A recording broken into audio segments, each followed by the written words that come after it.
Woo! We are live. Thank you. We are live. We are live. Yes. You're gonna wait for some people to get into the room. Please. Yes. Oh, somebody's sending me a message. He wants more Are with. they? We're gonna share it on my fan page. I'm tagged and all that. You think by now they'd figure it out. Lord, we've been carrying on for a minute, or at least a week. uh, yes, yes, yes. Happy Thursday. Happy Thursday. Happy Thursday, everybody. Hi, Jim Lieberthal. How are you? Some background noise. I don't know if it's me or you. I'm not moving. I know. I don't know what's going on. It sounds like every time you move over there, something's moving. I know. Okay, I'm gonna just stay still. I don't know how successful that's gonna be.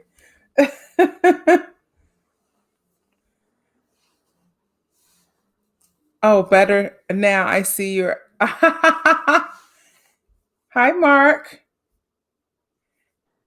Can you see the comments, Mark? If I get my computer, I probably can. Oh, okay. That's good. That's good. I'll get my computer. Okay.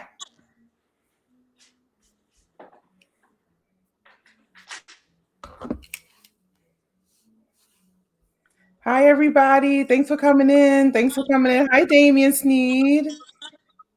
Oh, you need to turn your sound down, I think, Mark. I did on the computer. It's Yeah, off. yeah, yeah. It's off. Okay. Hi, Ayana. How are you? On your phone too? Well, you need to hear me. The phone is off to Okay. where it should be. Yeah, the phone is off. Okay, that's good. Hey, everybody. Thursday. Is this the last Thursday of June? Yes, this is the last of June. Oh my. Oh mon Dieu. Thank you, Ashton. Yes, gold top. And I think I lost a little weight, so it's like the string is coming down like I just came from like a late night uh party. Thank you, Damien. Hi, Samantha. How's everybody doing tonight? Whoa, June, this month has been something else. Let me tell you, for the books, we'll never forget June 2020 Mm-mm.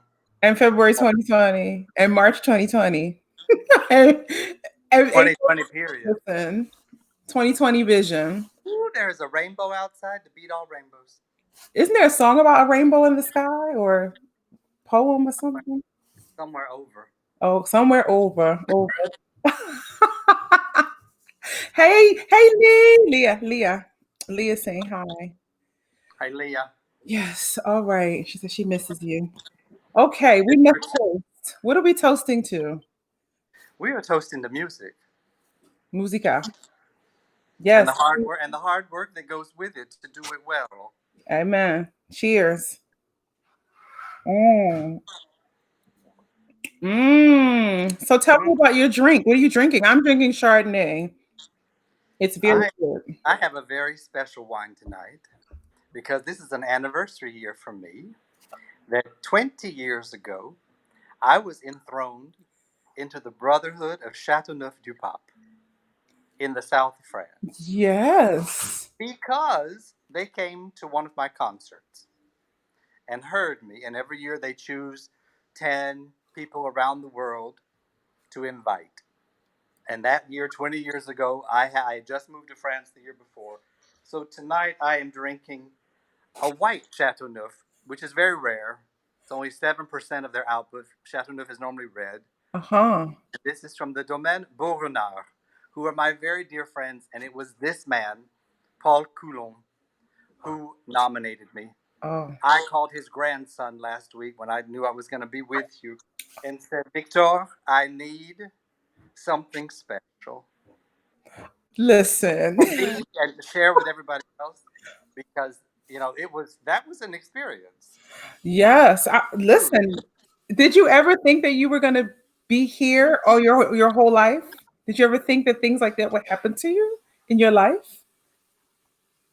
I don't know quite how do I say that? Um, I knew I was in for a ride. I knew that I was given a very good ticket Mm. and that I was going to have adventure. Let's just call it that. I Yeah. remember my father when I was 12. I said something to him like, "Well, he said to me, well, son, you're gonna have to learn to drive a car." And I looked at him and said, "Oh no, Daddy, people gonna drive me around." Oh. Exactly. And Mm. so Mhm. after my very first recital, oh no, before the first performance I ever did with Jesse, I arrived in Glasgow at the airport, and they met me in a burgundy Jaguar and picked me up at the airport. And I just thought, Lord, Here we go. that's just a perk. Yes, You got to do the absolutely. work. Yes, you do. So talk about how who is Mark Markham? Who are you? Who And are what's you? Where did that? you come from? How'd you get into this crazy business, art form? Not business. We ain't gonna talk about the business yet. We just talk about the art. No, Yeah. Mm-mm, mm-mm, I was born in Pensacola, Florida. People hear Florida and they think, oh, Florida. I said, no, no, it's the deep south. And mm-hmm, they look at me. I said, no, no, no, you couldn't go any deeper. You would be in the water. It is 20 minutes from Alabama.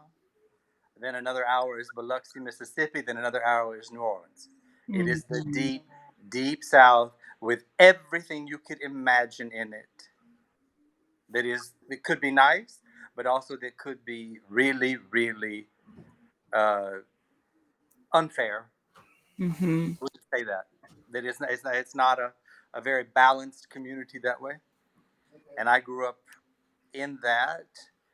And when I was a year and a half, my parents gave me one of these record players, LP player, where you close the lid, and that's what made it play. So there wasn't anything complicated. You could figure it out and close the lid.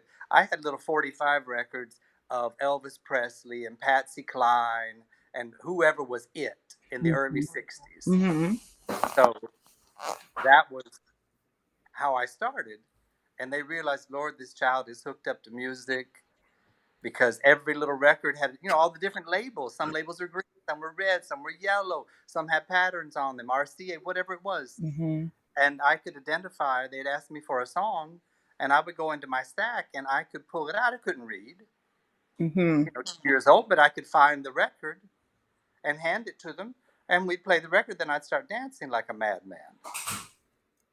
So then at 4, they gave me a little electronic organ, a little keyboard with 22 keys Mm-hmm. and the little buttons where you push and they played chords.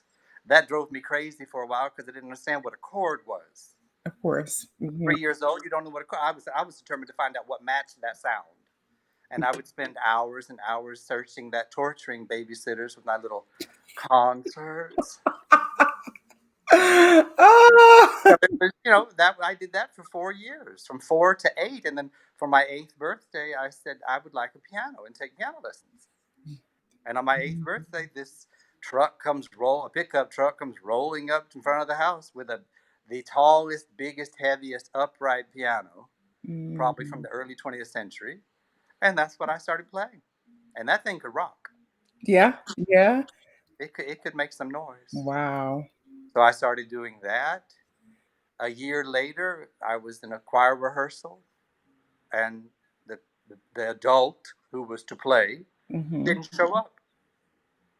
And they said, who is going to, we don't have anybody to play this. Who can do this?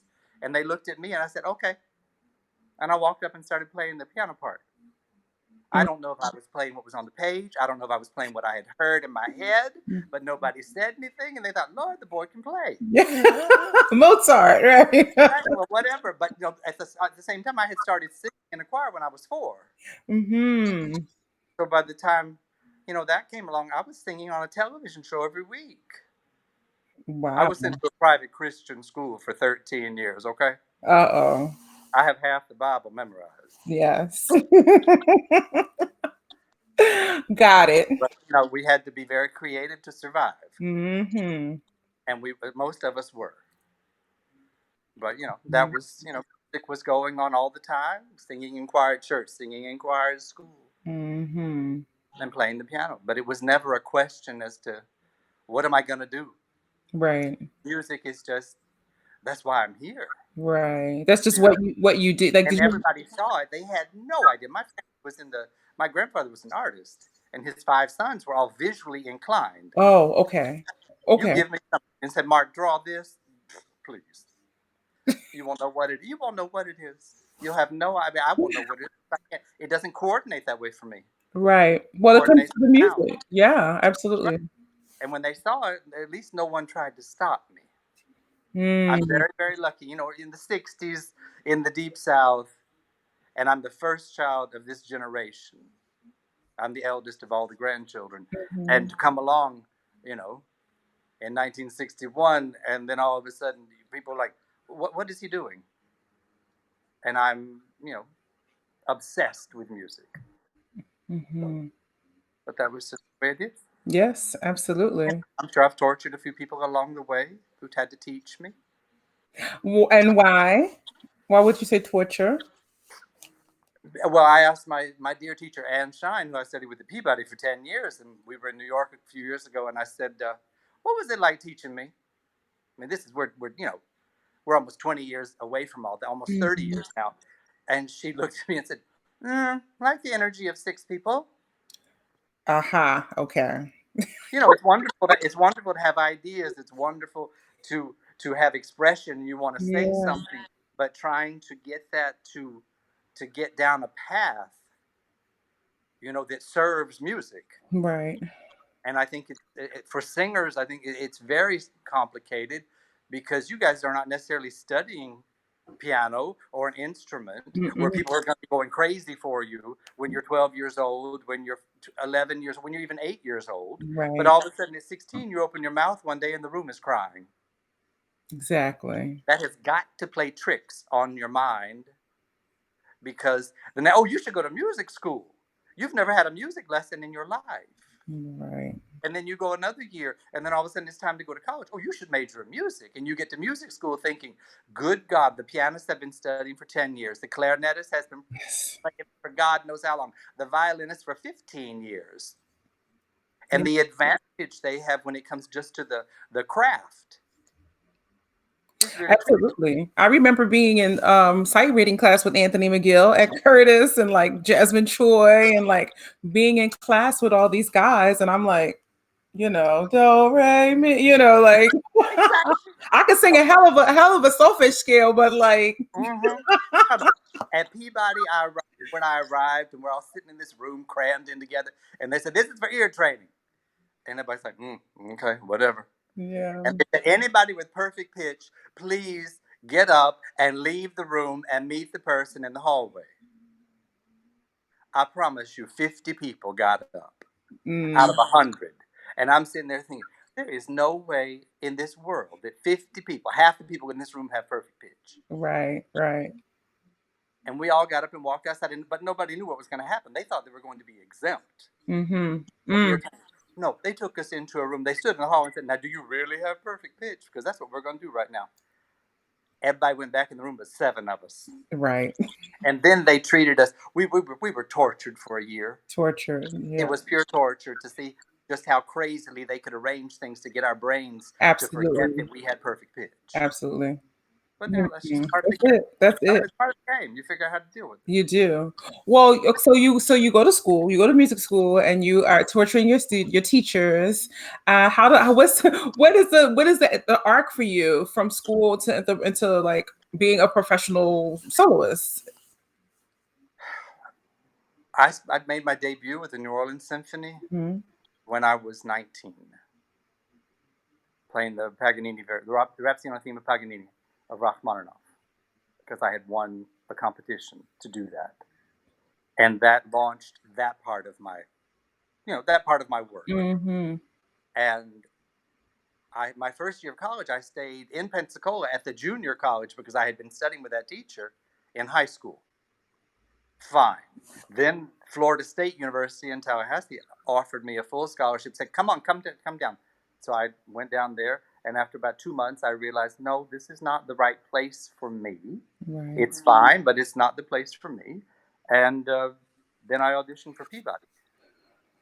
And I got to Peabody, and I did not tell a soul that I had already directed or musically directed an entire opera on my own at Florida State. I kept all those cards quiet. Peabody at that point was truly known as a piano school. Mm-hmm. It was a big piano school. If you got in as a pianist, it meant something, truly. Right. And there was a school-wide recital competition, and anybody could apply. Anybody could audition, instrumentalists, singers, whatever. And I applied, and I was chosen as one of the 8 to be in the semifinals. Wow. And I didn't tell a soul that I had done anything, and no vocal stuff. I didn't play for any singers' lessons. I kept it quiet, and I thought, no, you really have to be a soloist. You have to do yourself here. Oh. And so then I didn't make it to the finals that year. And here we are in the spring of 1982, and a singer, James Harp, who's been working at Baltimore Opera for all these years. It was his Mm-hmm. master's recital, and he said, "I want you to play my master's recital. I know you can play for singers because I've heard about you because my friend was at Florida State." So I was busted, but at least he waited to bust me. And he sang Beethoven, he sang the Brahms Four Serious Songs, the Ravel Don Quixote, Wow. the final theme from Wozzeck, and then some songs he composed himself. And when people heard that, they came up afterwards, and the opera director, "You owe it to the opera company, the opera department, with your talent to play for the opera department." And I just kind of looked at him like, okay. And I said, "How much do you pay?" And he said, $5 an hour. I said, "Oh, please. I was paid that in Pensacola. We had better than $5." Yes, the fee And went I up. never played for the opera department. Fake it till you make it. Yeah. I mean, I had spent the summer, a couple summers before that working with Boris Geldofsky, who was like Mm-hmm. the person in opera in the 50s and 60s. Yes. And he heard me when I was 18 and said, "Markham, you come with me." And I spent the summer with him, Wow. playing all these scores and training and coaching and learning all this stuff. Mm-hmm. And then, I didn't tell anybody about it when I got to Peabody. I said, "I'll keep these cards quiet." Yeah, smart. Well, then it opened up, and then the next thing I knew, I was playing a solo recital this week, but 3 song recitals the week before. Mm. People with their graduating recitals, and every bit of repertoire you could imagine. I mean, it was just, it was such an extraordinary education, but also something that puts you under such pressure.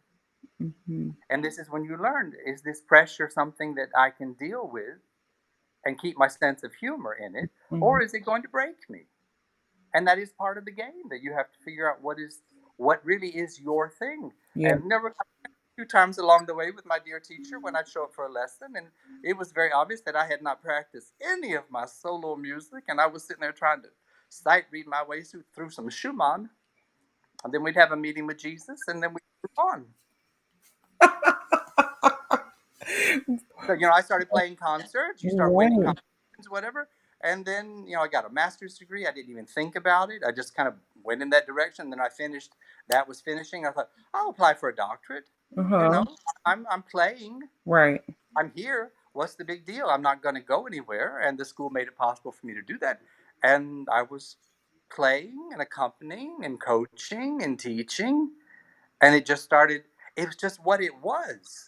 Mm-hmm. And different singers came along. Phyllis Brynjolfsson was teaching on the faculty at Peabody. She worked a lot with Pierre Boulez, singing all this amazing contemporary stuff. And she asked me Mm-hmm. when I was 24 years old to play a recital with her at a festival in Delaware. And I think the program lasted 3 days. Nobody's ever sung a program that long. And it was so complicated and so hard. And I was in my dressing room at the intermission, and someone comes and knocks on my door, and I go to the door and open it, and this redheaded man is standing there, and he said, "Who are you?" And I said, "Did they not give you a program, sir?" Just me and my crazy self. And He didn't mean like that. and he said, "I'm Graham Johnson." Oh, And that's when Graham and I met, and we're still very dear friends. And he said, "Who are you? Where did you? Where does this come from? It's not right. possible. It's We not had to normal that tell the someone at 24 does this." And I said, "I don't. I just listen to the words and listen to music. I mean, I Mhm. love words. My Yeah, God, the color of the words. color of You can say words. so many different things, and that could be from coming from the South. That inflection is a huge part of what we do." Yes, it certainly is. You It's know, and it can be used in a nice way. It can be used in a very unkind way, yes. but it's part of the language and different languages. Mhm. So Did you that is all kind of led. yes. Did you when you were growing up and listening to all this music and taking it all in and basically crafting who you were going to become, did you have any family members that were averse to like your career track No, or no one ever said a word. No one, I don't think they even understood what was going on. They Mhm. knew that I was happy, and I think that was the most important thing. He's happy. Don't bother him. Ah, I have three younger siblings, mhm. so they had their hands full with that. My parents had four children by the time they were 26. Oh, So, wow. I mean, they were, they were engaged otherwise. Ah, they were busy. They were busy. So, for me to be able to do what I did, and yeah, they realized that I was happy, and it got a response. Sometimes I never heard a classical recording until I was 14 years old. Mhm. It was all pop music All in my pop house. music. I Yeah. mean, that could be why I play all Yep. these pop tunes, the show tunes, and the American Songbook. It's Yes. it's part of my blood. I don't Mm, even know if I heard those songs then. right. It was like the first time I ever heard Un Bel Dia. I was 18 years old, accompanying a lesson. My piano teacher in Pensacola, his wife, Trudy Sherwood, who's still with us, she was a voice teacher and said, "I think you can play for some of my lessons." Mhm. She started it. Mm. So he's good. And somebody came in and sang Un Bel Dia, and I'm sight reading it. And at the end of it, I said, I've heard, I don't know where I've heard this before, but I know this piece. Yes. I'd never heard it. Never heard it. But Never heard it. but it's your style though, how you play, how you're so emotional and passionate, but also fluid. And you just know how when I listen, we haven't had the opportunity to work together yet. But when Mhm. I hear you play or I hear things, I'm like, this man understands how it's supposed to sound, how the music is supposed to go, whatever singer you're singing for. It's like you guys become one. That's a gift. I'm grateful for the gift, and I thank you dearly for your comments. But for me, it's just if you know what these words are and what they mean, everything is possible Yes. because the composer saw these words first. Most of the time, I think it's very rare that a composer had an idea for a song and then plugged in the words. Right. Right. Kind of ass backwards, in my humble opinion. Exactly. But it's just you Yeah. kind of you go with it, Yes. but Well, you when have to really read it. you have to really read it. You have to really Read it like study. Ricky Ian Gordon the other night. That man reading poetry on your show, he was devastating, Devastating. devastatingly beautiful. That he knew what moved him in those words, Mhm. and then through him, these sounds come out Right. because he feels something, and he can put that on a keyboard and Yep. make the keyboard resonate, Yep. which represents Absolutely. those words and colors those words and highlights the words and Mhm. hides the Oh, words. yes, that too. All these amazing That too. possibilities. That's what music is. Yes, that's what music is. So when you hear things like the art of the collaborator, and that's what, and I kind of sort of posted that a lot, the art of the collaboration, because people just think, oh, there's someone who plays for you. Oh, there's a pianist that accompanies you. And I'm not sure how I feel about accompanist, but I'm not a pianist in that way. Well, I'm gonna tell you a story. Okay. I love Because stories. there was a post on Facebook from my very dear colleague and friend Craig Rutenberg the other day Uh-huh. that people were, where did collaborative pianist come from? Because nobody ever used that word. I never heard that word in the 80s when I was coming up and Mhm. playing and starting out. You never heard collab. What is collab? What are you collaborating with? What is this about? You're playing the piano. You know, you don't say you're an opera soprano. You're a soprano. Soprano, right. The clarinet. You're an orchestra clarinet. Okay, fine. No, no. There's no difference. You're a clarinetist. You play the clarinet. The word accompanist, which somehow got this horrible rap, which I'm still I fight with this all the time because yes, okay, I'm a pianist. Done. That's clear. It should say pianist on a program. Thank you. That's enough. I will do my job. Mm-hmm. But to accompany someone, if you were invited, Karen, say to the White House in a later regime, so to Yeah. speak, or if you were invited for tea by the Queen of England, Mm-hmm. and you were there and you said, Mark, would you accompany me to this party, to this dinner? I would ask you, Karen, what is the occasion? Karen, what is the dress code? Karen, what time is it? Karen, I get as much information from you as I could. Mm-hmm. And when I showed up, you'd be in your long gown and pearls and diamonds, looking fierce, and I would show up in my tux, dressed to the nines, to accompany you to this, Mm-hmm. with never the expectation that you would put me behind you, or push me in front of you, or abandon me. But I would be there to accompany you because you had been invited to something that you thought was important and you wanted me to accompany you to that. I don't think there's anything derogatory in that I accompanied Karen to have tea with the Queen of England. When a singer, because a singer is who gets the invitation Yes. 99% of the time for a recital, you're going to accompany that singer. You don't follow people. I have never followed anybody. In my entire career, I don't follow anybody. I'm not interested in following anybody. I'm not interested in leading anybody. Mm-hmm. I want to walk with you, Mm. beside you. I don't have to look at you. I know you're there. I Mm. know that you're right there, and you need to know that I'm right there. Yes. In looking out for you, got your back, got the front, got the sides, whatever you need, I'm there to deliver that. And that's what happens on the stage. Mm-hmm. There was a woman at Peabody, Lord, what was her name? I can't remember. It was my first year after they had found out I could play for singers. Yes. Why were you Okay. keeping that secret? No, because I've shown up. I'm a little boy from Pensacola, Florida. I've shown up at the famous Peabody Conservatory, which is Okay. well known for its piano department. Okay. I do not want to be thought of poorly Got it. Got or secondary as a secondary person. got it. All right. Tell the So, story. so this woman asked me would I play her master's recital. Her teacher was Veronica Tyler. Mm-hmm. Veronica Tyler taught at Peabody. I studied voice with Veronica Tyler. I've Right. accompanied Veronica Tyler. Mm-hmm. And here I was in that studio with this amazing experience. And this woman's program started with If Music Be the Food of Love, Sing On of Purcell. The third version, the long version, which is very. So it starts off with a rolled chord in the piano. And we get to our first rehearsal. And I roll the chord beautifully, I thought. Mm-hmm. And she stands there and doesn't come in. Lord, she forgot the first word already, and we just in the rehearsal. And she turns and looks at me and says, "Could you do that again, please?" And I rolled it again. I thought maybe she wasn't ready. And she didn't come in again. Again. She made me roll that chord 17 times because she said I wasn't giving her the inspiration she needed.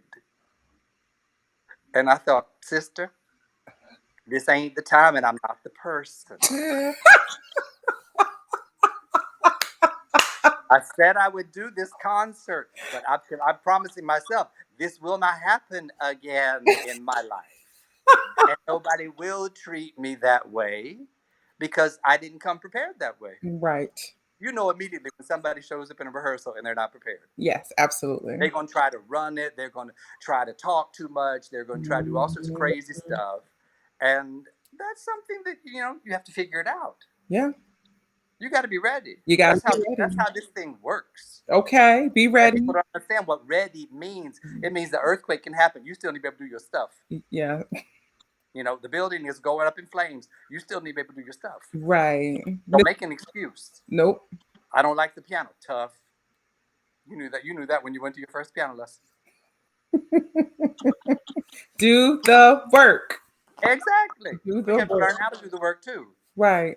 Find people who help you to understand how to express yourself and they don't try to cut off part of you. Yeah. But That's a very tricky thing. That year at Florida State, I had a teacher there who was determined to break me. And that was his technique. He was going to break me in order to get what he wanted. mm, Not what I needed, but what he wanted. mm, If I ended up doing what he liked, then okay, the fallout. Okay, I'm just the result of the fallout. right. Right. But it wasn't about what I needed necessarily. It was something else, and we all have to pay attention to that too. We do. Well, what advice would you give to an artist, any artist, no matter what the instrument is, when you're up against a system that is very different than from the way that you need to express yourself, or the way you need to make music, or when you're trying to find out who you are and what you want to say? I have tried every time I've walked into a rehearsal to be as prepared as I thought I could be. Mm-hmm. I don't want to run something. I was in a contemporary music ensemble in Washington, D.C. for 5 years in the late 80s, early 90s. We did music where the ink was still wet. Mm. It was scary sometimes. And some people, they had been in the group for a long time. Well, they might not necessarily have practiced the way they needed to, because they like to learn the piece in the rehearsal. Mm. Mm, you singers know what that's like. Mm-hmm. Sure You do. go you show up with the orchestra the first time. It's loud, and Show then they go, me. "Oh, it's really loud back there." It's like, no, shh, don't say anything. Don't say anything.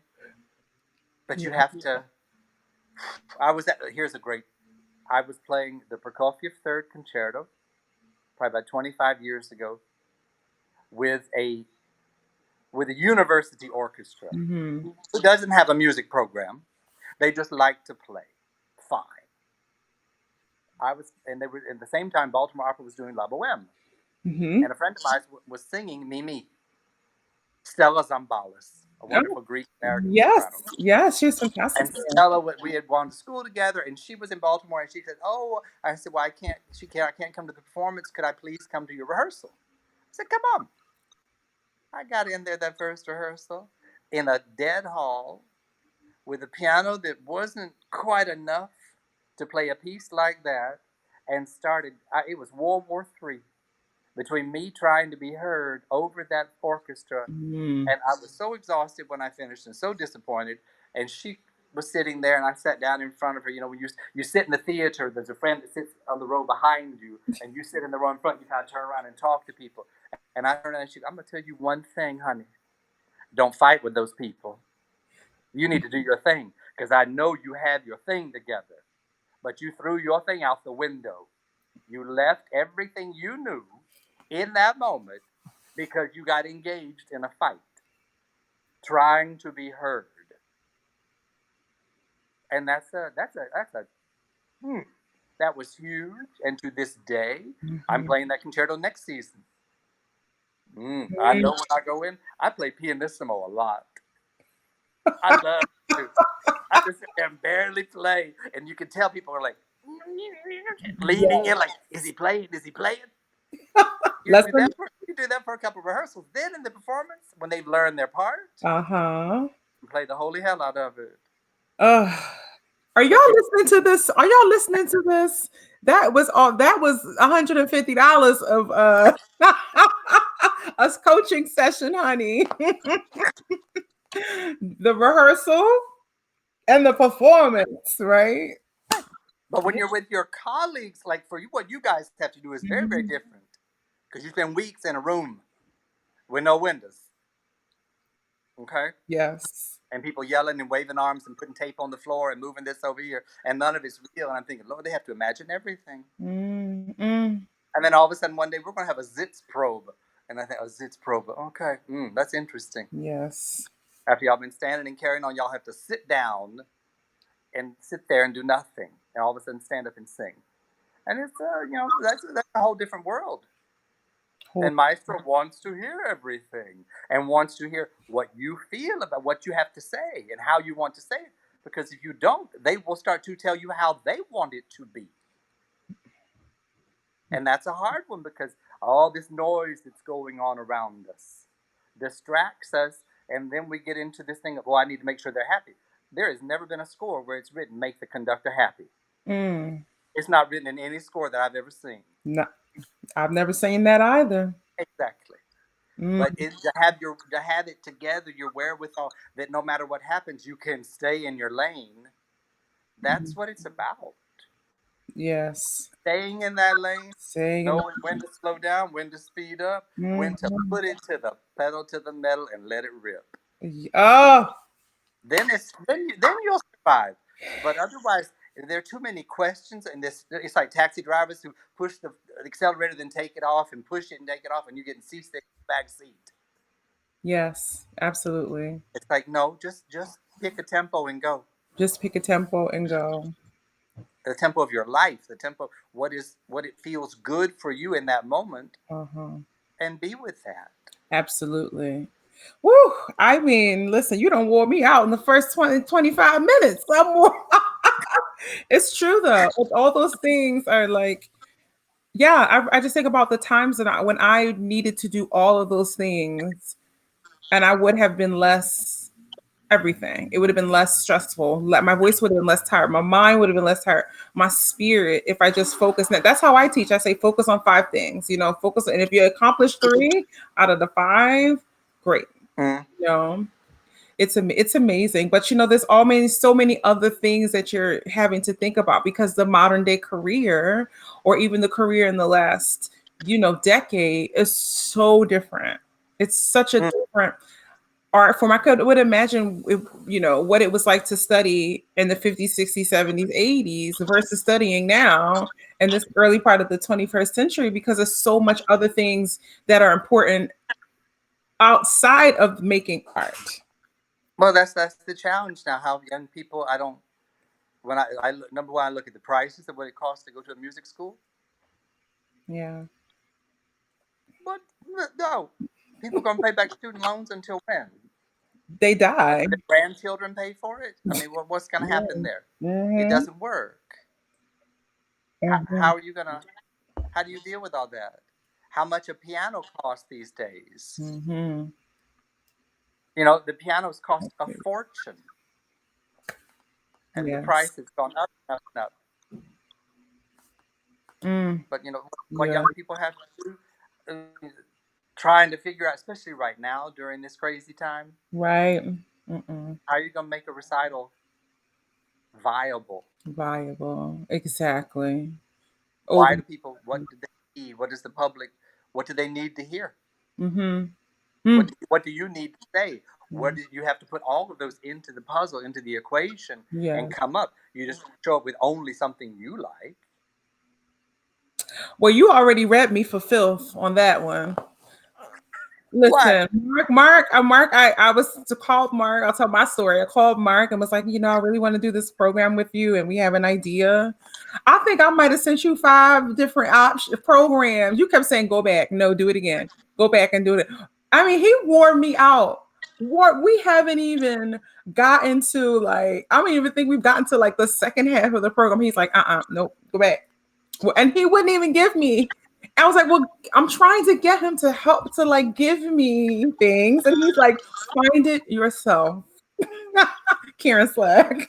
No, because you don't. If somebody else tells you what to sing, especially a recital, which is the most intimate, most personal journey, and I wasn't, the I don't want to say refusing your ideas, but suggesting that you work on them. It wasn't because I didn't like the songs, but I could sense why you had chosen the songs.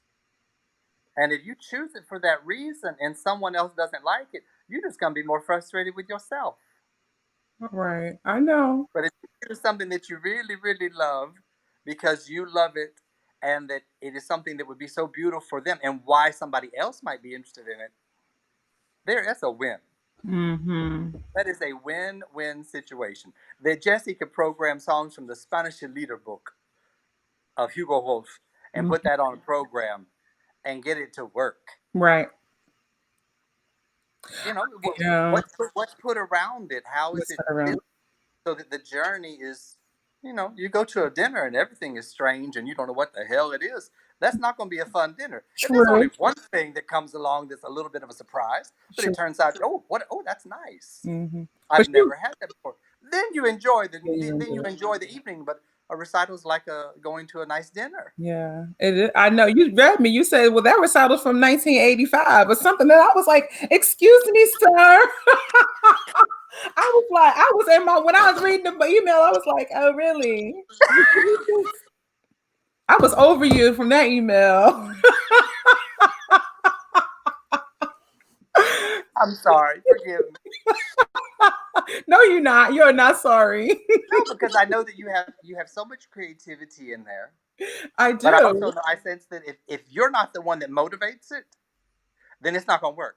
Yes, You're never true. gonna put you're never gonna get all the way in the water. You're gonna sit there with your toes in it and say, "Yeah, the water's nice. I'm Yeah. swimming. Leave me alone." And that's the way. I mean, everybody is. I don't need anybody to tell me. I'm somebody who'll talk about things, not necessarily my programs, but I have a book, a notebook Mhm. where I write down ideas. Mhm. If somebody finds that book one day, they're gonna think that I've lost my mind. Mm. I found a score the other day, and I looked on the back of the inside on the last page of the score where there was no music, just a white page. I had written 4 program ideas Mm. on that page because I had some crazy idea a few years ago. Okay, it's going to be Debussy, Poulenc, Duke Ellington, and George Gershwin. 3 songs from each one, 3 pieces from each one of those, and I've got to organize this. Mhm. Can I do that? And I set myself. It was like a puzzle. Yeah. That everything there had to be a connection that went through it.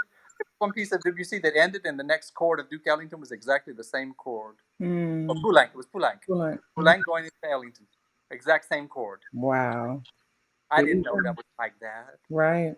I Right. stumbled upon that just while playing with it. Exactly. If you play Scrabble, which I love to play Scrabble, you have 7 letters in front of you. If you don't move those letters around, you're never going to find the best word. You sure not? You sure aren't going to? You have to move it and move it and move it and move Mhm. it. And when that moment comes and it clicks, it drops in your soul and everything settles down. Yes. Mm. And you know then, oh, this is right, That's got it. right. Exactly. Exactly. But if you don't do that and someone questions you on that once you're out there in front of it all, Mm-hmm. we become defensive. Absolutely. And Absolutely. people remember that about us if we Mhm. come that way. We True. show up or we react that way. So it's that's just that's something that I think is, especially now, we don't have to do these recitals of 4 songs of this composer, 4 songs of that composer. And I watched Jessie how she modulated her career. That we did those programs, 4 of this, 4 of that, Mm. 5 of this, 4 of that. But it was her repertoire and what the world knew her for, Right. you know. Hmm. But then all of a sudden one year, it was probably in the early 2000s, she launched this thing and sent me the program and said, The 5 Seasons. I'm like, Lord, 5 seasons. What has she been smoking? My God, what is going on? And I started looking at, she had taken the American songbook with songs of Mahler, of Hugo Wolf, of Wagner, of Debussy, of Blanc, all of these things, and mixed it in and came Hmm. up with 4 different seasons or 5 seasons. Hmm. Hmm. Wow. And it was, I mean, I'm sorry, it was extraordinary. Yes. And it worked all around the world. No. Nobody complained. No. They were all kind of stunned Hmm. Of all of course. a sudden, but not for me. If George Gershwin would show up uh, Hmm. after Die Liebe hat gelogen of Schubert, Hmm. then all of a sudden was it Autumn Leaves Mm. that she Hmm. sang like a baritone Right. with these low notes that were just unreal. Yes. Yeah. You close your eyes, you wouldn't know who was singing. Wow.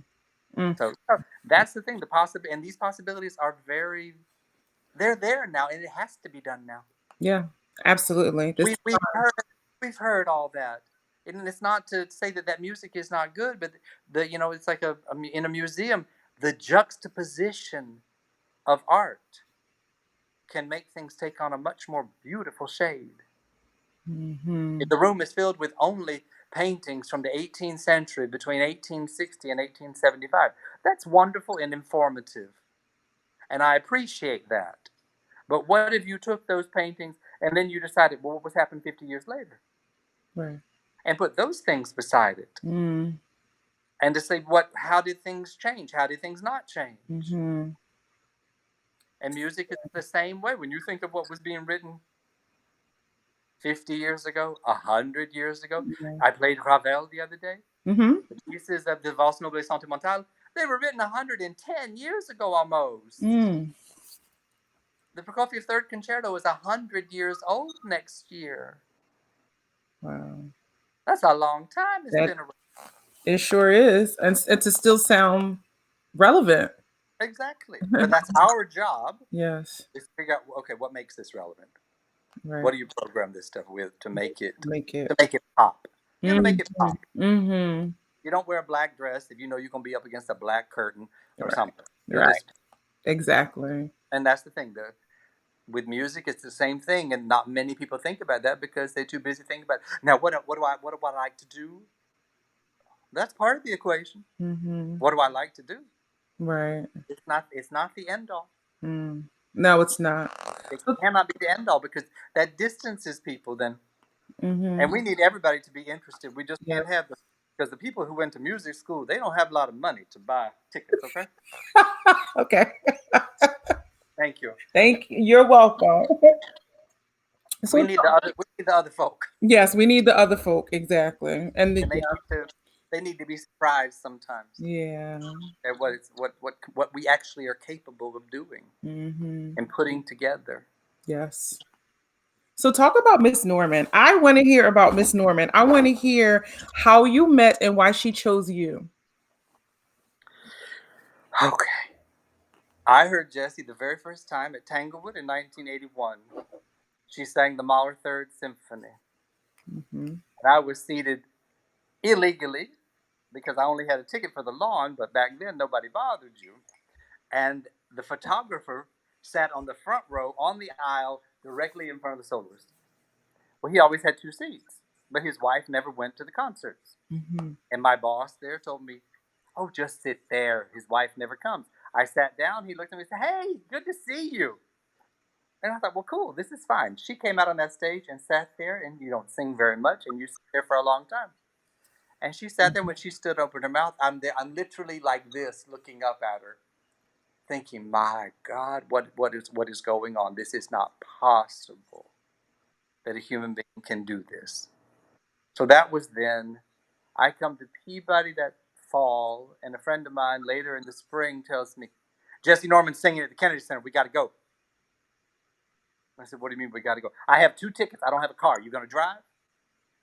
She and I got in the car. We were seated on the last row, corner, at the Kennedy Center Concert Hall.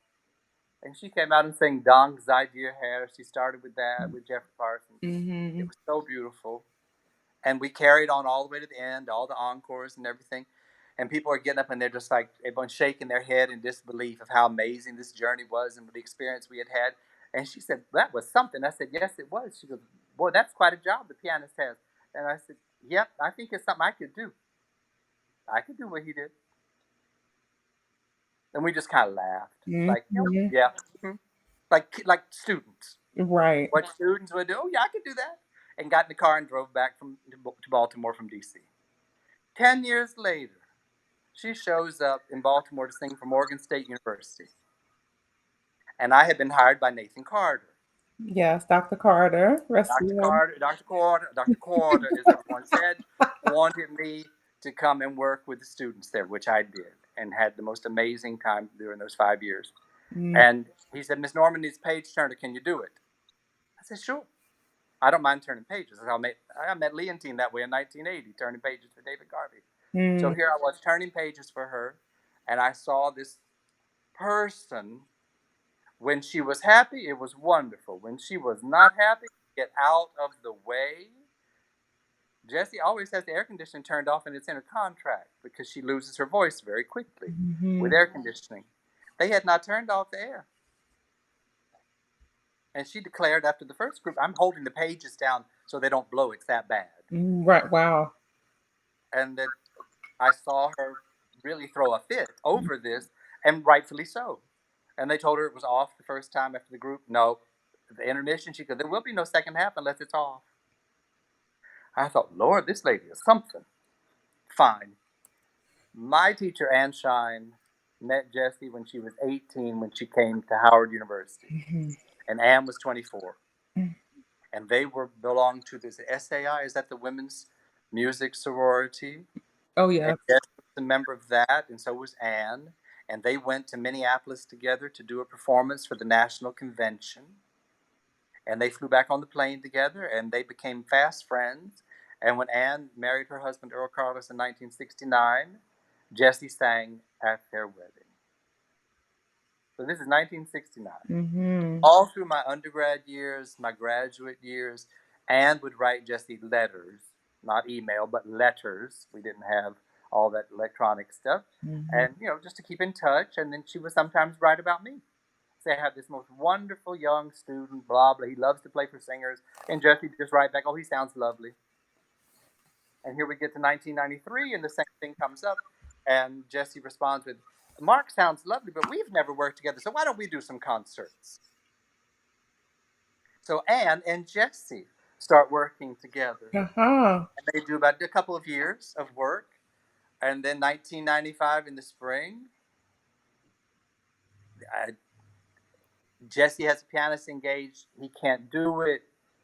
They ask Anne, she's getting ready to have surgery. She can't do it. And she said, now's the time to call Mark. Told her office. And they called me and said, are you available on these days? And I had a performance with Derek Reagan Mhm. in Naples, in Italy, on a Saturday night. I was to fly to London the next day, practice all that day, and then on Monday afternoon go to Jessie's house, rehearse with her, do 3 concerts, finish that, get on a plane, go back to the States, to then fly to Canada to do a recital with Derek in Quebec. And I said, oh, I'm free, like a fool, with no time in the world to do anything else. And Nothing. so there I am, going, okay, I can do this, I can do it. And they said, well, Miss Norman will call you tonight at 8:30, okay? I said, okay. I was sitting on the floor Oh, with my notebook and my pen and my calendar and whatever I needed, because I knew if I was standing up I might fall down. If I right, was in a of chair, course. I'd fall and hurt myself. So I just sat on the floor waiting for the phone to ring, and the phone rang, and she called me and said, is this Mark? With that voice of hers. And that was it. And I said, yes, it is. She goes, I hear we have some work to do together. I said, yes, we do. Yes. Have you received the program? I said, yes, I have. And it's beautiful. And she Mm. goes, wonderful. This woman has never heard me play a note. She's never met me. This is all by what people have said about my work. There was Yes. another agent in Belgium who I had played with Derek Reagan the year before, Mhm. who had heard me. And she came banging. Oh, no, it was that spring, the same spring in March, because Jeffrey Parsons had passed away in January. And Lillian comes banging on my door at the intermission and says, and she didn't know me she had heard me play one half of a concert. Comes banging on the door. My God, you are it. Jeffrey Parsons is dead. Jessie Norman needs somebody, and you are it. And I said, Lillian, you know, Jeffrey's body probably is still a little warm. Could we talk about this at another time? Not at the intermission of my debut in Brussels, okay? And you hear these things and people say this stuff and you kind of, okay, whatever. Right, right, Sometimes you right. blow it off, but then when all of a sudden in May, or whenever, June or May, the phone rings and she's going to call me, Mm. that's a whole other adventure. And then to show up at her house in London and walk in, and there she is in all of her splendor, and invites me in, and we sit down and we talk a little bit. She goes, well, let's get started. She goes, how about Zweignung? Let's do Zweignung. And I said, fine. I sat down and started to play. She sang through the whole song, had the big smile on her face at the end, and she goes, could we have a little more schwung? And I said, sure. So we put some mit schwung, and we Yes. went out again and we did it again. She goes, that'll be great. And I thought, fine. But she knew that I knew the song Right. and that I was listening to her. Mhm. That every piece we did, the Wesendonck-Lieder, these early Mhm. Berg songs, the Hugo Wolf that was on there was Poulenc, Mhm. all of that stuff. I was ready for. I had prepared 100 ways that somebody could do it. Mhm. But Right. lo and behold, she came up with 101, 102, Right. 103. But I still was able to. To I was just. navigate. I was able to dance Yes. because you're dancing with someone at that point. You Mhm. don't stop and say, "Oh, that is the way you did it yesterday." That's not the way this works. And I remember teaching at Peabody and pianists. Well, we didn't rehearse it like that. And I said, well, ain't that a shame? Because they just sang it like that. What are you going to do? You Take don't just stop playing on the stage or become bullheaded and do what you want to do. But you have to have so many different ways. That's why reading poetry Mhm. over and over and over until you have lost your mind. I could recite poems in all these different languages without an accent, which got me into much trouble when I moved to France because everyone thought I could speak. Yes. Reciting Verlaine at the dinner table did not help with what would you like to drink and are you No. where's your next concert? That doesn't help with all of that. No. That's hilarious. I don't speak. I just Right. yeah. But then once I figured it out, I said, now I got it down. Uh-huh. Oh, oh my But goodness. that's how we met. We had our first 3 concerts. Mhm. And at the end of the third concert in Norway, we were in the hometown of Kirsten Flagstad Mm. up in Oh. Hamar, Norway, in her Mhm. church. And we did this wonderful concert. And they gave a dinner party afterwards. It stays daylight there until 1:30 in the morning. Then the sun comes up at 4. So you really don't have much time. Not at all. So here we were after the concert's over, and I'm in my dressing room, and they thought it would be very nice to give us the fresh strawberries because it was strawberry season.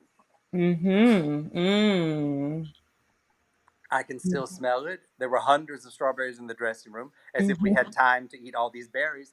And I hear Mark, and I go into her dressing room, and she goes, I just wanted to thank you for being so prepared for this tour. And I looked at her like, what do you mean?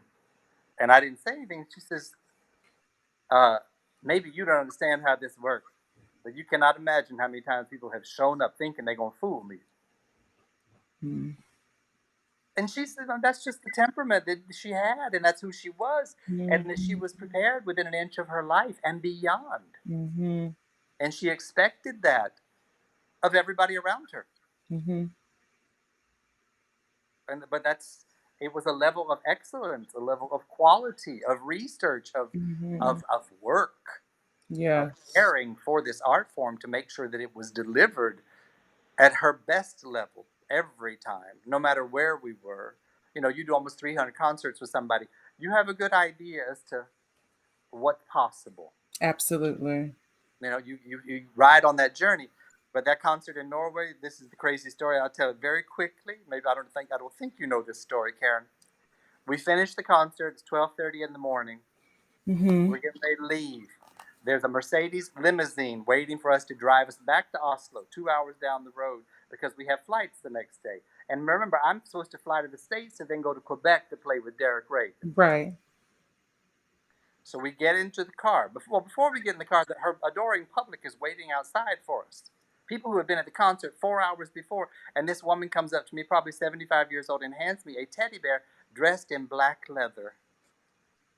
Jesse's face when she saw this woman present this to me, I mean that's stuck in my brain forever. The naughty side of her. And then we got in the car. She goes, "What you gonna do with that bear?" I thought, Lord, we're in trouble now.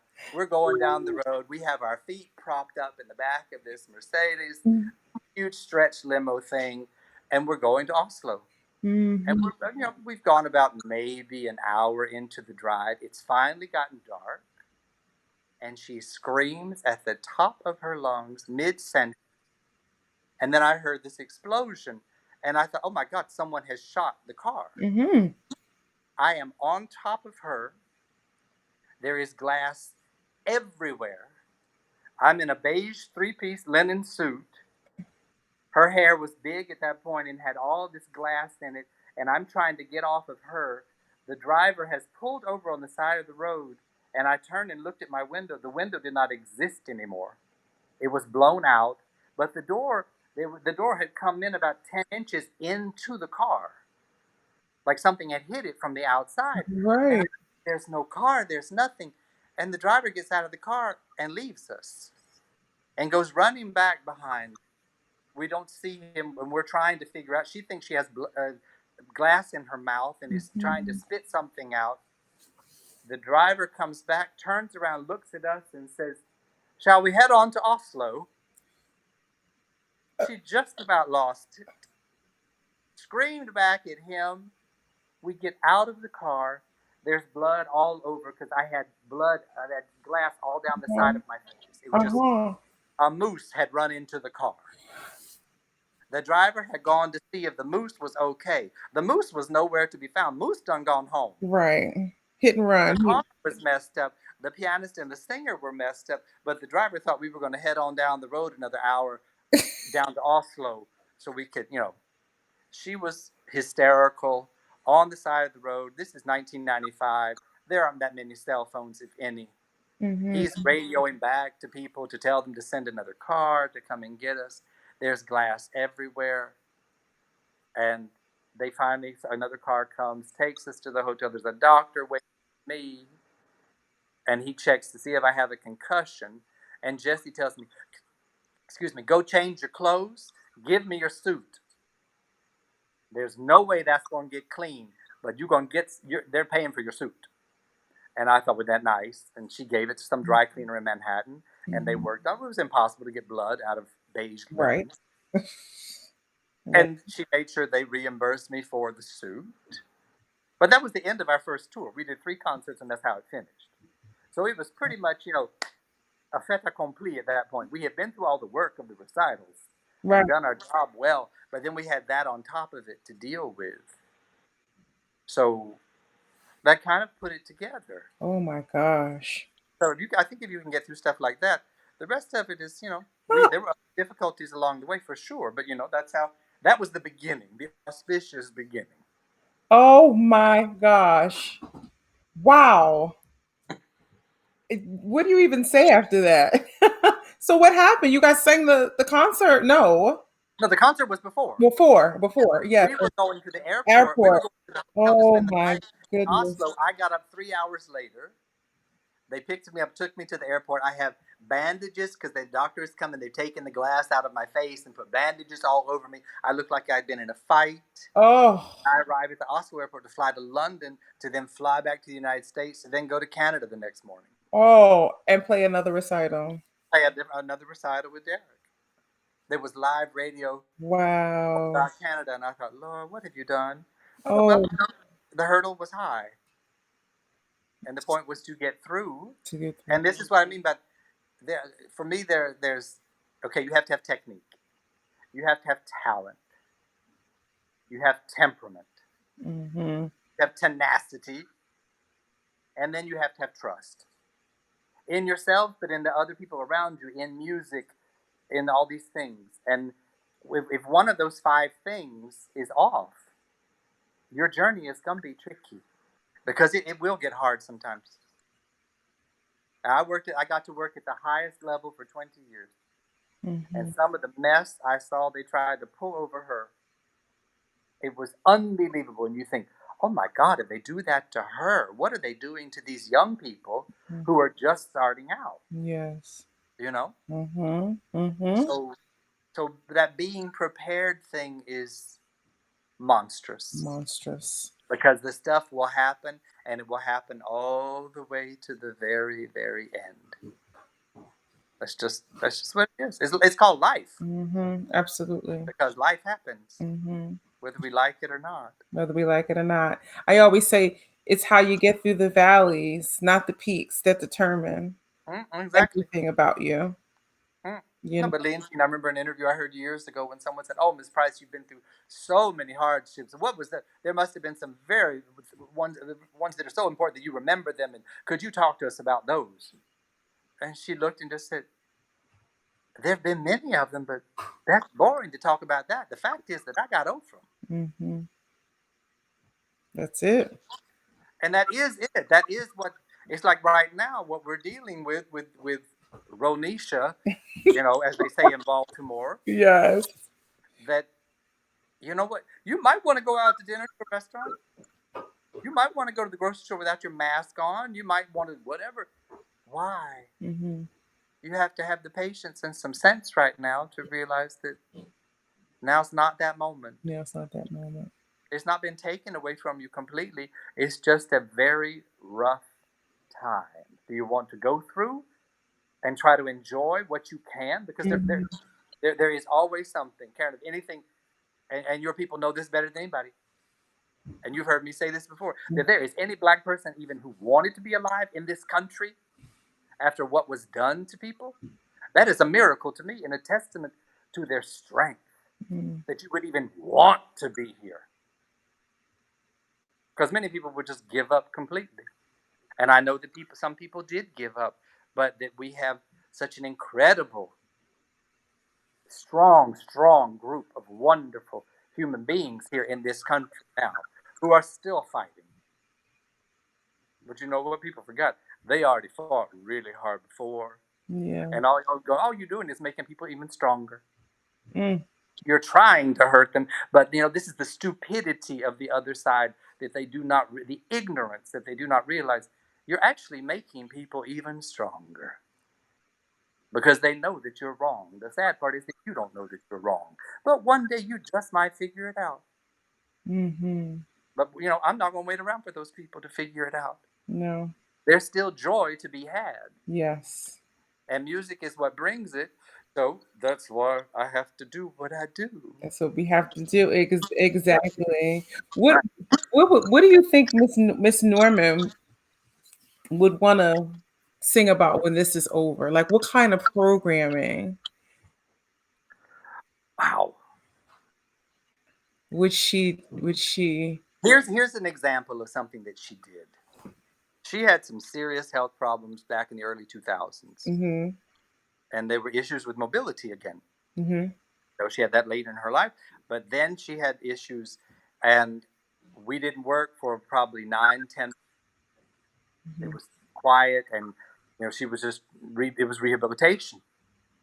And I all of a sudden get a program that we're going to Rochester, and the program is going to start with. Are you ready? Mhm. Where'er you walk.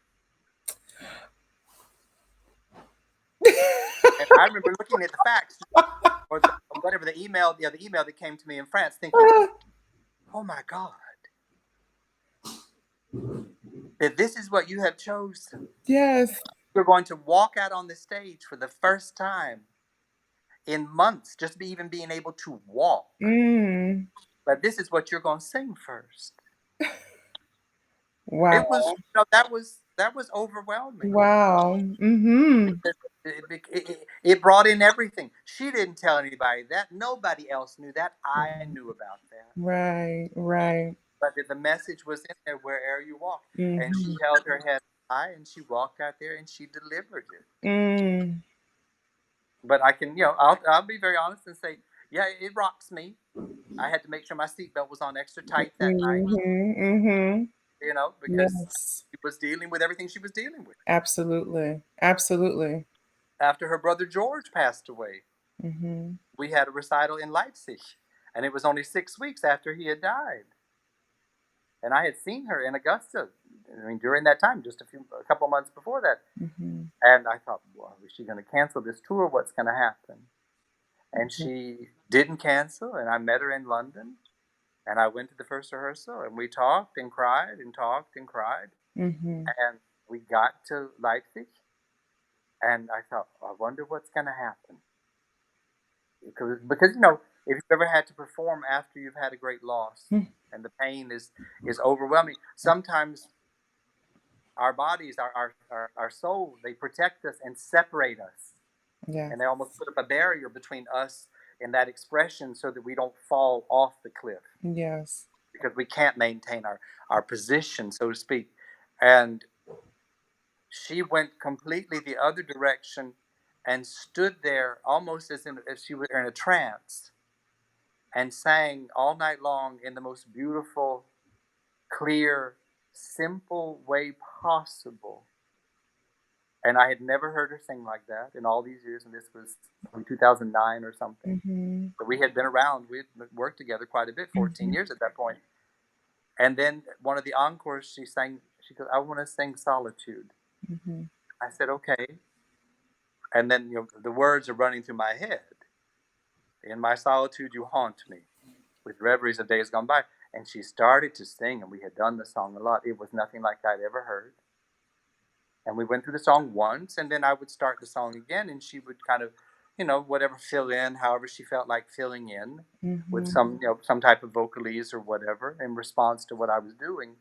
And we got to the end of it, and it was time to go back, and I started the song again, and I didn't hear anything, and I just thought, keep playing, do not look. Don't. I never looked at her while I played. I just listened Mm. because that's all I needed. Mhm. The next thing I hear, she's reciting the text.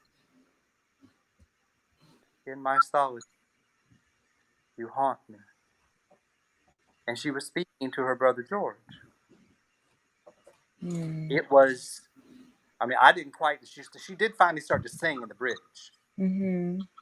but you could feel the room was witnessing something that they had never, ever witnessed and would probably never see again.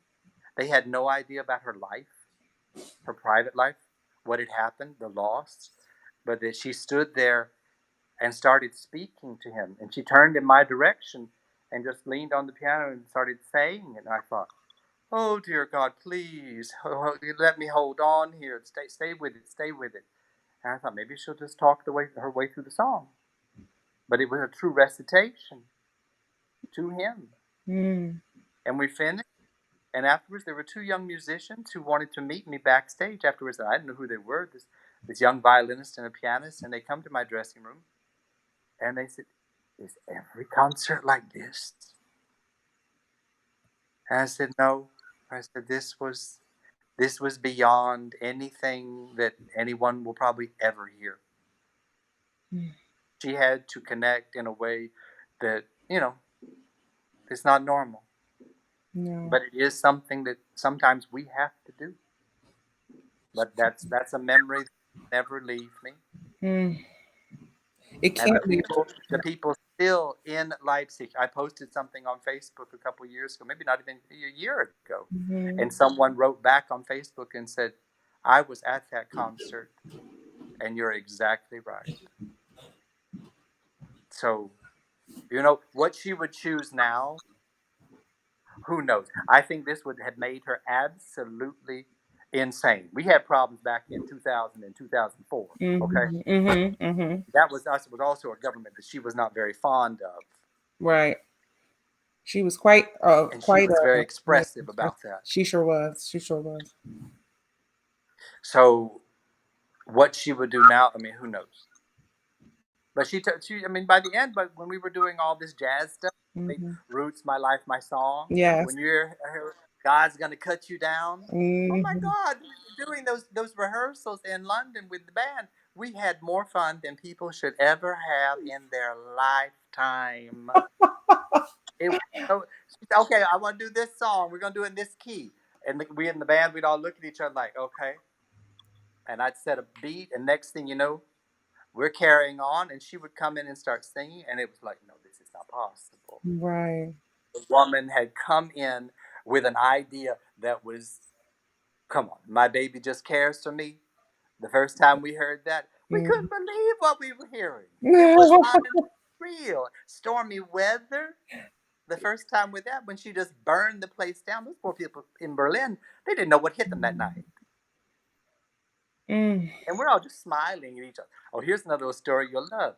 We Yeah. were asked to go to former East Germany, Oh. promote the album in Mhm. Magdeburg for a live Saturday night television show. Kind of like the Tonight Show stuff that goes on in Mhm. the country, but they do it on Saturday night a little bit earlier for everybody who stays home, like a reasonable person.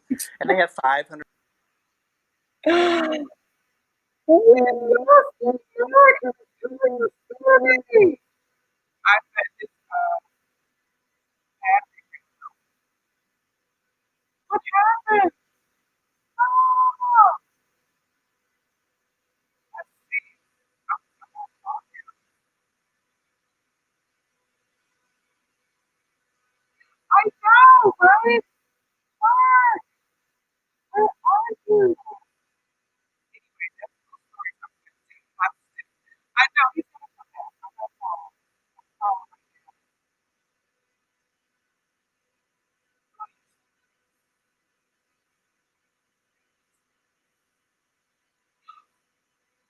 We lost you.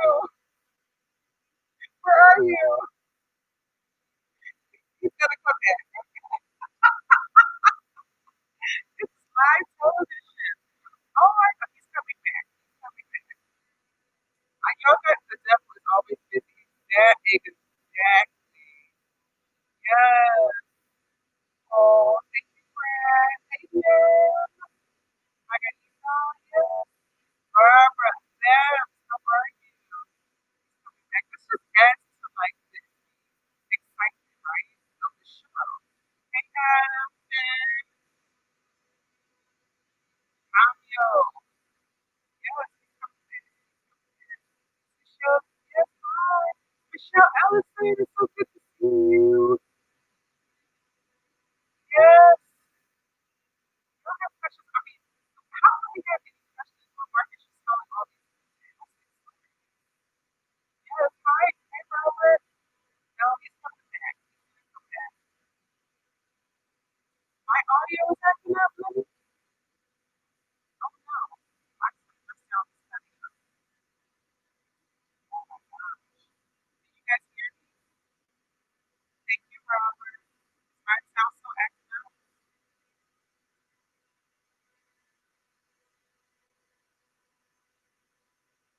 Anyways, yeah, my audio is awful.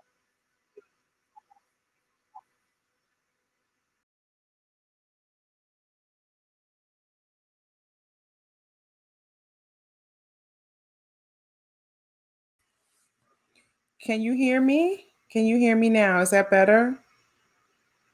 It's better? Let me say yes. Can you guys hear me? My audio is going out. Okay. Yes. Listen, it was this interview was so crazy. Can you hear me? No. Yes. Yes. Yes. Yes. You can hear me. Audio is distorted. This is crazy. Oh, it's perfect now. Okay. Miss Norman said, "Stop telling my stories." Did you think Miss Norman put something on us? Okay. Okay. Good. It's so weird. Okay. I'm gonna remove Mark right now. Woo. Okay. Oh my God, you're back. Okay, you're coming back. No. Okay. No, the Child, Wi-Fi. we No, have audio. It's good. we have fireworks outside. I'm gonna blame it on them. I'm tired of those people. I thought Miss Norman was mad at us. She was like, no. I don't think so. I don't think so.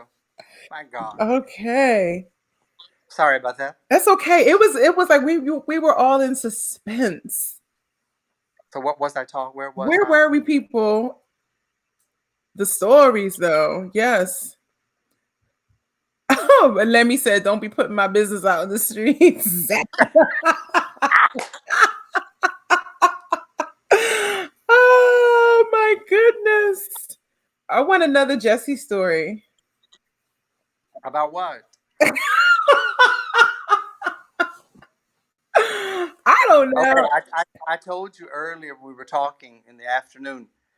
Or was I telling you or somebody else that I learned never to check into a hotel with her, never to check in at the airport with her, and Mm-hmm. never to ride on the same flight. So here we were leaving, did a recital in Valencia in Mm-hmm. Spain. Great city. Right. And it was, the next morning, there was a flight at 10 o'clock and there was a flight at 4:30 in the afternoon. And I thought, there ain't no way in hell she's going to get up and get on that flight at 10 a.m. So I thought, I'll be on the flight by myself. I'll get up with no sleep and go. Mm-hmm. I'm there. I've checked in. Someone from the management's picked me up. We're there checking me in at the hotel or at the airport. And I go over and we're getting ready to go through customs. She goes, have a seat here. And I said, why are we sitting down? Why don't I just go on through? No, just wait here. And I looked up and I saw her getting out of the car outside. She was all dressed in black, had on the biggest black sunglasses in history, and I could tell by her walk she was not in the mood for anything or anybody. It was too early. She was not a morning person. And I thought, Lord, this is not good. and she had who knows how many bags. It could be anywhere from 7 to 17. So the Louis Vuitton trunks, when people joke about that, when Harry Lane mentioned that at the ceremony at the Met, is true. And I've Mm, seen them all. So they come wheeling in with the trunks. She checks in, and the fight, something starts at the desk. And I thought, oh, this isn't good. This is not good. Mm. And mm, the woman has left me and gone over to help her colleague with Jesse trying to get this settled out. We go through, we're going through immigration, they check us through, and she's barely speaking to anybody. Good morning, and that was it. And we go to get on the plane, and I'm asking the people, I said, what happened? Well, you know that Jesse always has 2 seats in business class. Uh huh. Well, they sold one of her seats. I said, oh, Lord. Well, I was up there in that same class of service too, going back to London, and they decided they would put me next to her, and that would placate her. She didn't want anybody next to her, so she mm, was 50 tied. We were on row 2, so we get on the plane. This is 1999. mhm. Remember that? Those of you who have not traveled in that time on airplanes. And we go, and she's up against the window. She sits down. She's carrying this huge Hermes bag and some other bag, and she shoves them up underneath the chair, the seat in front of her, and sits back and pops that newspaper open and starts to read. And I thought, I'm gonna get out my book and I'm just gonna mind my own business and I'm gonna sit here and do it.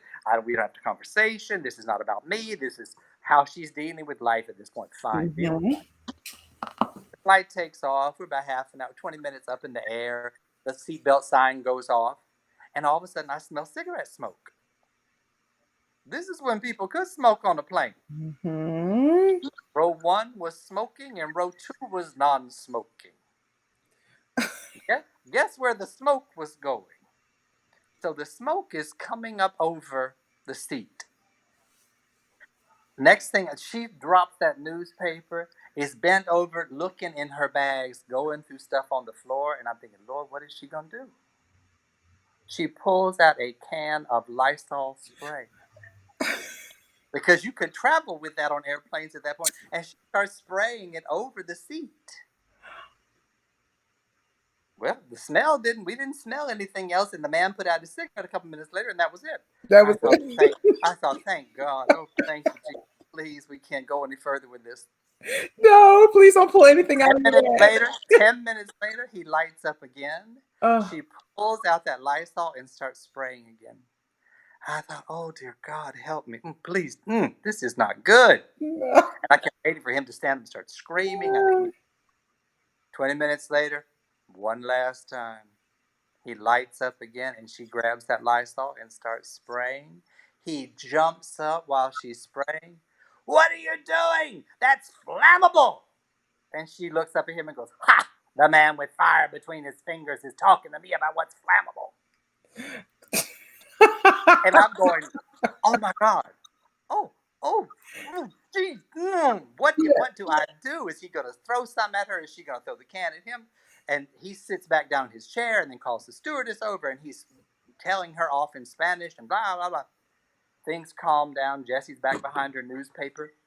And I'm just sitting there trying to mind my own business, reading my book. And next thing I know, someone has knelt on the ground next to me in the aisle. And I turned and looked, and there's this woman right at my height as I'm seated in the seat. Uh-huh. And she's knelt down and she goes, Mr. Markham, you'll need to do something about Miss Norman. And I burst out laughing. I said, ha, me do something about her? Really?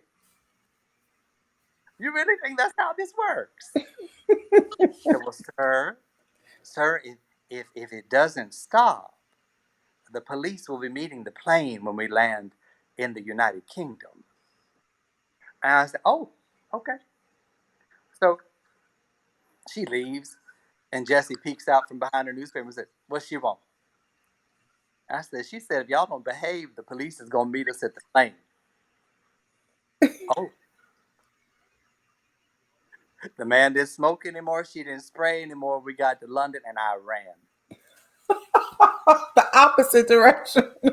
But see, that was early on, and I learned. But see, I thought that I had chosen the good flight, leaving at Uh-huh. 10 a.m. because she never flew on a morning flight. That day she did. That day she did, and that day I thought, Lord, we all going to jail. Yeah. But now you can't smoke, and now you can't spray Lysol on a plane. You So I sure guess we're can. gonna be okay. We're gonna be okay now. But You were ready though. You were ready to break up that fight just in case. I just thought, God help me. What do we do here? Oh my god. Oh, the East Berlin TV show, right? The East. You were in the middle of the Oh, East that's Berlin. yeah. Okay. So she's going to sing "My Baby Just Cares for Me." She Mhm. does not come to the television rehearsal for the shots and all that stuff with the camera. Mhm. And they have this woman come in to be Jesse Norman, and she's there with the microphone and she's lip syncing the song. I'm Mhm. playing a piano that makes no sound. The bassist is playing a bass that makes no sound. The trumpet and the saxophone are fake playing their instruments. The Right. drummer is acting like he's playing because it's all playback. It's not live Right. live. Right. Of course. But we're supposed to do playback. Well, she didn't come to the rehearsal. We have one recording of "My Baby Just Cares for Me," and it was done in Berlin, and that's what was made, put on the album of Roots. She Mhm. shows up. We do our little sound check thing so she can be accustomed to where we are and what her space is and her angles for the cameras and all. And fine. We're not playing anything, so you can't miss any notes. I'm just playing whatever you want to play and Right. carry on. Try to remember what you played in a live jazz performance. Right. Now, that night in Berlin, honey, she was all excited when Martin played his saxophone solo. And in the middle of Martin's solo, she says, "Play it, Martin." Well, she forgot that that was in the recording. So here we are on live television in East Germany and going along, and Martin is playing the saxophone, and you hear, "Play it, Martin," and her mouth does not Yeah. move, and all of a sudden, and her mouth comes out, and she jumps and tries to say it. I'm sitting there. I started to laugh. I had to turn away. The bass player has his head down. The drummer does not know what to do, and we're all trying to hold it together. She had that play out of the palm of her hands, and she wasn't even singing. Mm. She just had that thing, magic. She wanted to communicate with people. Mhm. And that's what this is about, that we've been Yeah. given. Yes, hopefully we have wonderful gifts, but we are there to serve the music. It's not the other way around. No. And unfortunately there are people who use it that way, and somehow they sometimes get hired in this business too. And Mhm. you just have to, as my dear teacher said in my first year at Peabody, I said, "What am I going to do about this career thing?" And she goes, "There's a lot of it out there. You just have to learn how to step over it." Mm. And it's so true. Yeah. There are lots and lots and lots of things that have nothing to do with you and your relationship to the music, which you like to interpret. And your responsibility is to build a relationship with that piece of music that is so strong that no matter what happens, I was saying this to someone today, is music will never betray you. You can betray it 1,000 times, and I promise you, it's still going to be sitting there looking at you exactly the way it was the first time you saw it. It is not going to turn on you. It's not going to betray you. It's not going to leave you for somebody else. Mhm. It will always be there waiting for you to get with it. And if you're willing to put in that work with your talent, your imagination, and all that, then it does happen. She invested a lot. She gave a lot. Mm. And I got to go on that ride. I mean, she already had a 25-year career when I met her. Yes. I think next week is our would be 25 years when we met. Wow. So that's I was at a different part of her life in her Mhm. career, Mhm. but we had a grand ride, Mm. and it was so much fun. Oh my god, crazy stuff, but fun stuff, Mhm. and that's why you do it, because the music was always, always first, always. Always. It I has know to that, be. I know there's PR, and God knows today there's everything between Instagram and this, that, and the other, and fine, that's all lovely, but that's not what moves anybody. You might get their attention, Mm. but you're not going to move anybody that way. No. And music was, it's the best of us. It's the best part of what who humans are. Yes. It's our highest, highest form. Yes. That's what the arts live above us. in our most sacred space. And our job is to let it lift us up. Absolutely. I think that that's why people are so hungry to go back to it because it's such a aching, that empty space is achingly difficult. It's like a grand love, a grand broken heart when Right. when you have a love and it leaves you, or you lose it. I think that's why so many people struggle very early on, not just losing the money, not just losing the gigs or whatever, but the connection, you know. And Um there are sometimes people don't encourage people, young people, to think about it that way. Yes, we can impress people, but that's a flash. yes, To impress people. Do you want to impress or to express? right.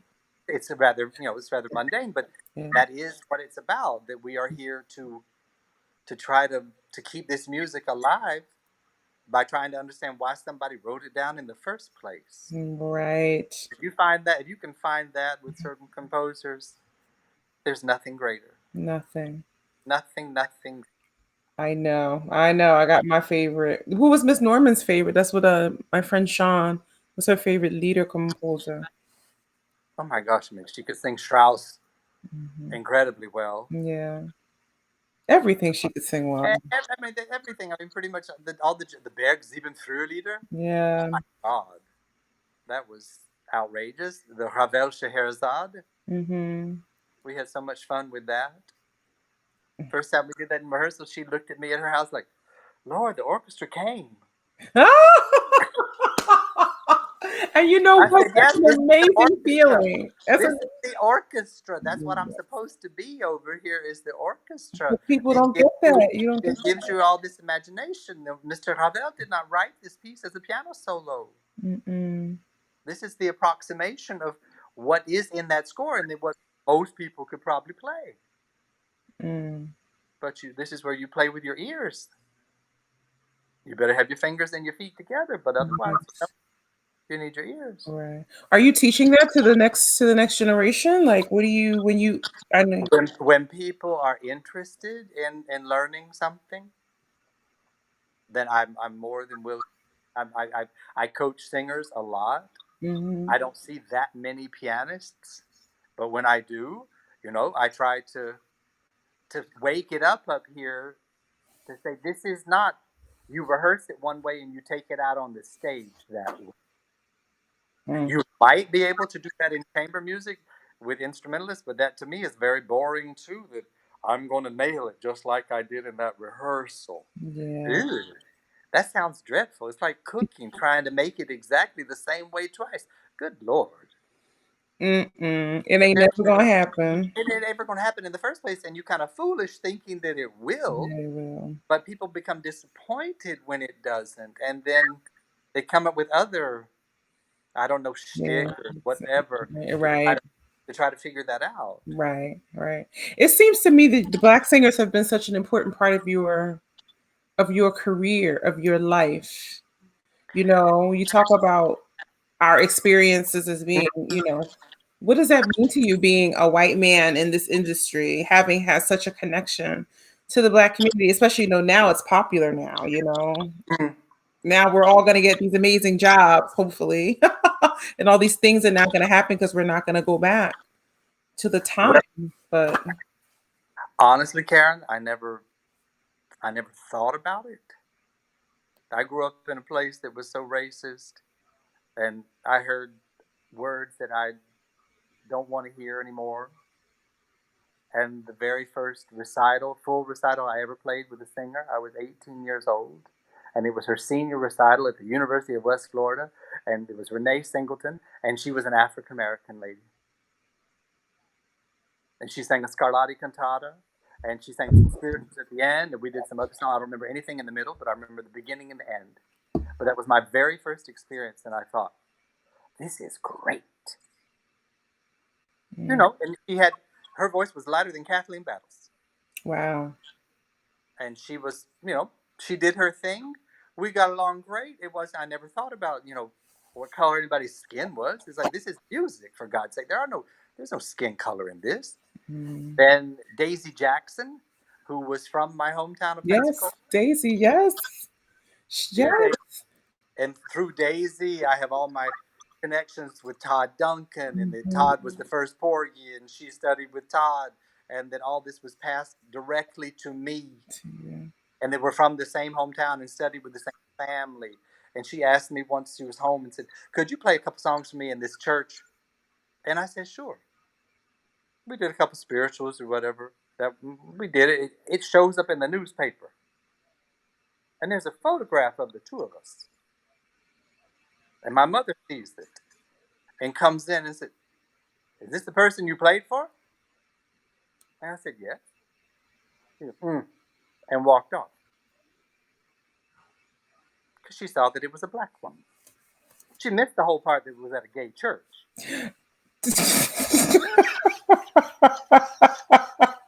Uh huh.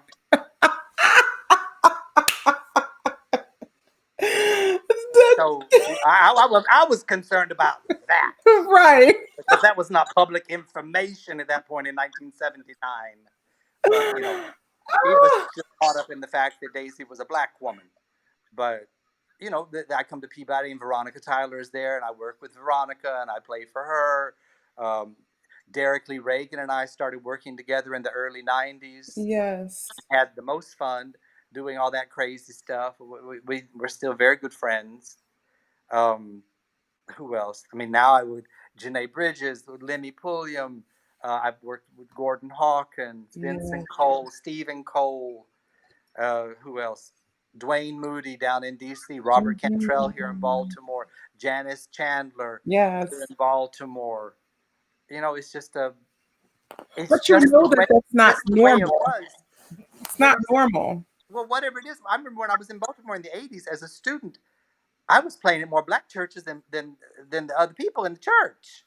And I would show up, and one day they just made an announcement after a concert said, "You're an honorary black member, a black person of Baltimore. We've decided." And I thought, "Oh Lord, okay, sure, whatever y'all say." Why And then I not? was playing at the synagogues all the time, and then they said, "You're an honorary Jew." I said, "Fine, I'll do that too." If Yes. that makes y'all happy to think of me that way, fine. I'm not going to worry about it. Right. But if this is, for me, it's music. It's the first person I ever saw sing any type of opera. I turned on the television. I have no idea to this day how it even happened because public television was not turned on in my house very often at Mhm. all growing up. And I was 1977, and I turned it on, and the New York Philharmonic had Shirley Verrett singing, and I turned it on right when she was starting the Liebestod. Mm. And I remember I sat down on the floor in front of the television, just staring at the television, thinking, this is what it takes to deliver. This woman means what she's talking about. Mhm. She's not playing. This is real, real, real. And that I was fixed. I didn't remember who she was. I didn't know her name, but I've seen the clip now. It's on Yes. YouTube, and I sit there and watch it, and that same thing of a little 18-year-old kid comes back over me, and it makes me sit up and to be proud of what I've done with the people with whom I've worked, and to think about their journeys. That these things have happened along the way with certain people because it had never. I don't think it ever had anything to do with the color of anybody's skin. It was just how the universe put us together. I didn't grow up singing spirituals, but when I played one the first time, I knew exactly what was going on. It threw me so far and took me to such a still place within me. And then if somebody sings a spiritual and really means it and they know what they're talking about, you don't move. Mm. You pay homage to that. And you surrender to that someone is willing to offer and to sing about. And you give to that. And for me, that was that. And I got to play a lot of spirituals with people. I played all sorts of pieces. Jesse came up with Another Man Done Gone, which I don't know if people sing. I've never heard anybody else sing it. Mm-mm. Another Man Done Gone, Another Man Done Gone. Another man done gone from the country farm. Another man done gone. Well, just that right there. Mhm. And she just it's on the Roots album, but that's with we had a drum. Somebody was trying to play with the piano at the same time, but we Mhm. didn't quite get that to work the way we wanted to. But Mhm. in recital, she goes, I want to do this on the recital. What can you do to give me that thud? Mhm. It's very I put the pedal down, I pushed down the pedal on the piano, and then took my right fist and started hitting the frame of the piano at the end. Mhm. Mhm. This resonance in these halls of 2,000, 3,000 people Yes. could feel that boom. There was a thud. It didn't scream. It just went into the stage and then vibrated, and you could hear the inside of the piano kind of vibrating. And she would sing in front of that. That was one of the most moving experiences I had ever had in my entire life with anything. Mm. And it always stopped every performance. Completely stopped because the words are rough enough Mm. that anybody would ever have to sing anything like that. But that she had an idea as to, I don't want any tune, I don't want any harmony.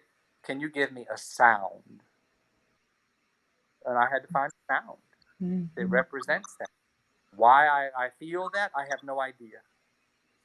It's not something I've ever even thought about or tried to, oh, now what can make this? No. Mhm. Mhm. Y'all want to hear somebody sing "Give Me Jesus"? Let me pull him to sing "Give Me Jesus" for you. You right. It shuts it down. Mhm. People do not know what has happened. Mm. Daisy Jackson used to sing "City Called Heaven" to this day. And it's very interesting because I don't think I've ever played it for anybody else. Mm. And that's always been strange to me. But that Right. she put such a mark on that song for me in my spirit,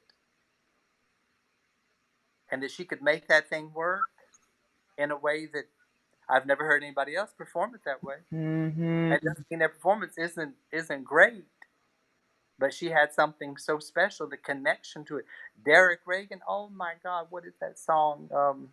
I don't feel no ways tired. Mhm. Oh my God, if that's not the anthem for right now, go listen to Yes. Derek Lee Reagan sing that on YouTube. That whole spiritual album with Moses Hogan, crazy Moses. My God, he Mhm. called me at midnight. Mark, do you have the music to this, right? Moses, what do you mean, honey? We're leaving tomorrow. I have the music. It was, Oh. but this, I don't know. I don't know where that comes from, Karen. It's just, I don't know. Mhm. It's just something of that. Our responsibility is to surrender to music Yes. and to have that. When you can't do that if you don't have security Mhm. and your faith in that music, and that you've worked on that music. You're gonna. I mean, I compare it all the time. You're gonna build a house. Don't think you're gonna skimp on those steps. And you're gonna drag yourself up and down them steps every day. I'm not gonna worry when I go up and down that staircase. I'm gonna make sure that it is perfect, so that every time I go, I don't think about it. I enjoy the house. Yes. And when you build a piece of music, yeah, there are things about it that we think, oh yeah, I feel good with that. I feel good. Well, you have to make sure that everything grows up Mhm. at the same time. Your Yes. garden, your garden is planted. You got to water all the plants. You Mm. just don't get to water your favorites and Mm. the parts that are doing well. You got Mm. to take care of all of it. All of it. All And of it. sometimes it's hard. I mean, I'm not going to say it's easy all the time. There's sometimes when it feels like it is impossible. But it is the thing. If you are there to serve music, if that is why you are here, then this for me has been the most. I mean, I'm finishing my 51st year of playing the piano. Okay, Mm.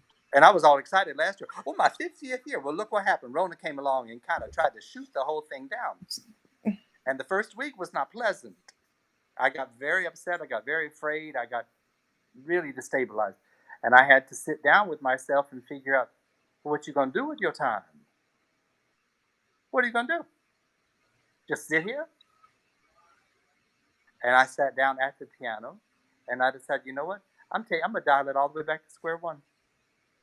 because I have time to do that right now. Mhm. I'm going to take it all the way back, and I'm going to go in there between every note and find out if there's any habit, haha, during 50 years of using my hands and my ears and my feet and my back, everything else. Mhm. Is there anything in there that could be simplified and made more elegant?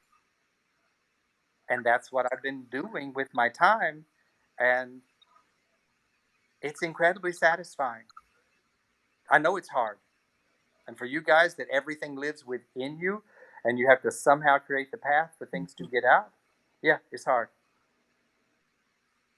Sure is. It's hard, but boy, we've music is, like I said, music is still there waiting for you. It's yes. It It won't has not ever. left. It's never going to abandon us. It's going to Mm-mm. be there.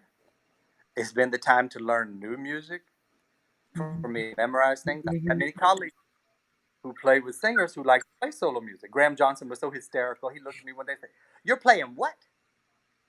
I said, "Well, I'm playing this Schubert sonata, this Liszt sonata." Why? I said, "Because I can. I know you can, but why?" Right. That's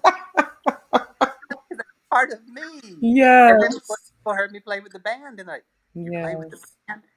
How did you do that?" Well, let me tell you, that was not the easiest thing to learn at the beginning, and it wasn't even a matter of learning. It was a matter of me trusting because I didn't feel that I didn't feel I was worthy. Mhm. You go into a rehearsal, there's Ron Carter sitting there and Grady Tate. Yeah.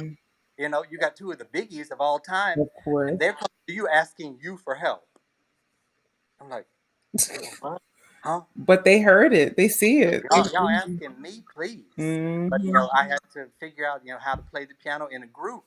Which, when what who was it? One night, one of the bass players said, "Please stop playing the left hand." Because I was, you play the piano. You're the bass, you're the rhythm, you're the harmony, you're the melody. You do all these different things, the counter melody. But when you play in the band, you're just kind of filling in the center of things, putting it Yes. down. It needs to be put down. And I remember Grady Tate looking at me and said, "You just need to listen, but really listen. Stop worrying about yourself. God." You're like, oops. I know. Yeah, you're telling me this. Yeah, 70-year-old, 75-year-old black man who's played with everybody from Ella Fitzgerald and all these people, and you're telling me, "Oh, just relax and listen." I was like, "Okay, Mhm. yeah, yeah, I'll work on that for you, Grady." And the first night when I really thought that I settled in my groove, Mhm. he came to my dressing room and congratulated me, gave me a hug. He said, "Thank you, you've arrived. Mm. Now get busy." Right. Right. It's not the end of the arrival is not the No, destination, right? You gotta keep it's only going. the beginning. And that just, for me, that reinforced my whole concept of, in music, sound is the last thing. Yes. And a lot of us love to start with the sound and make our noise first and then try to organize. I said, no, no, no, no, no, no, that's not. Mm.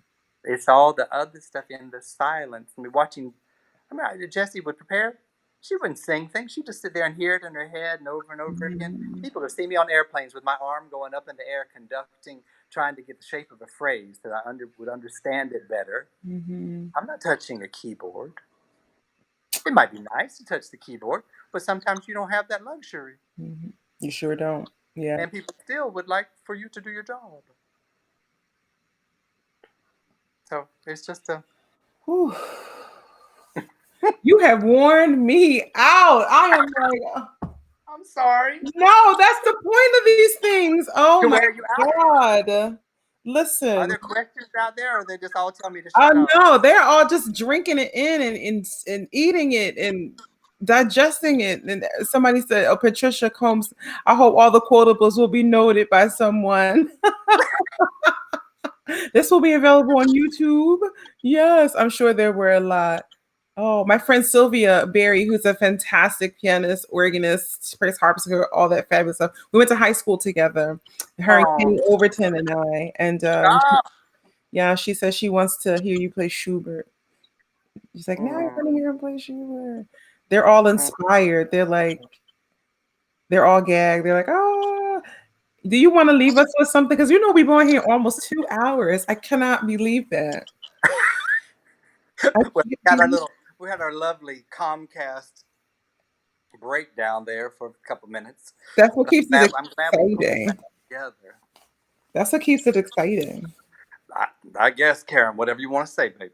Um, no, I mean, does anybody have ask a question, or you ask me Yeah. something? They just say they're living. They're all living. They're just so inspired. My best friend's like, I'm exhausted. No, it's so I mean, I don't have any questions. I told you I didn't write anything, and this was the first interview that I have not written a single note. Oh Lord, A single note. And I had all those notes for Ricky and didn't use any of them, you know. But there you go. there you go. I think I might be getting in Yeah, a groove or something. exactly. No, but you are. You're doing a great thing here. You That's said that earlier. You said that no, but earlier. it's true. It's true that people. Yeah, come on. You had to all of a sudden come up with something that kept you going. Kept me going. And sometimes it might not be exactly what we think, and because of the business that we're in and how our business works, that things are planned sometimes 2 3 years in advance, 4 years on us. We start getting into this plan mode. Right. Well, life is not that way. Music is not that way. You can plan something all you like, and then you get there and find out, oh my God, this is not possible. Does that mean that I just pack my bags and leave? No, Mhm. I have to figure it out.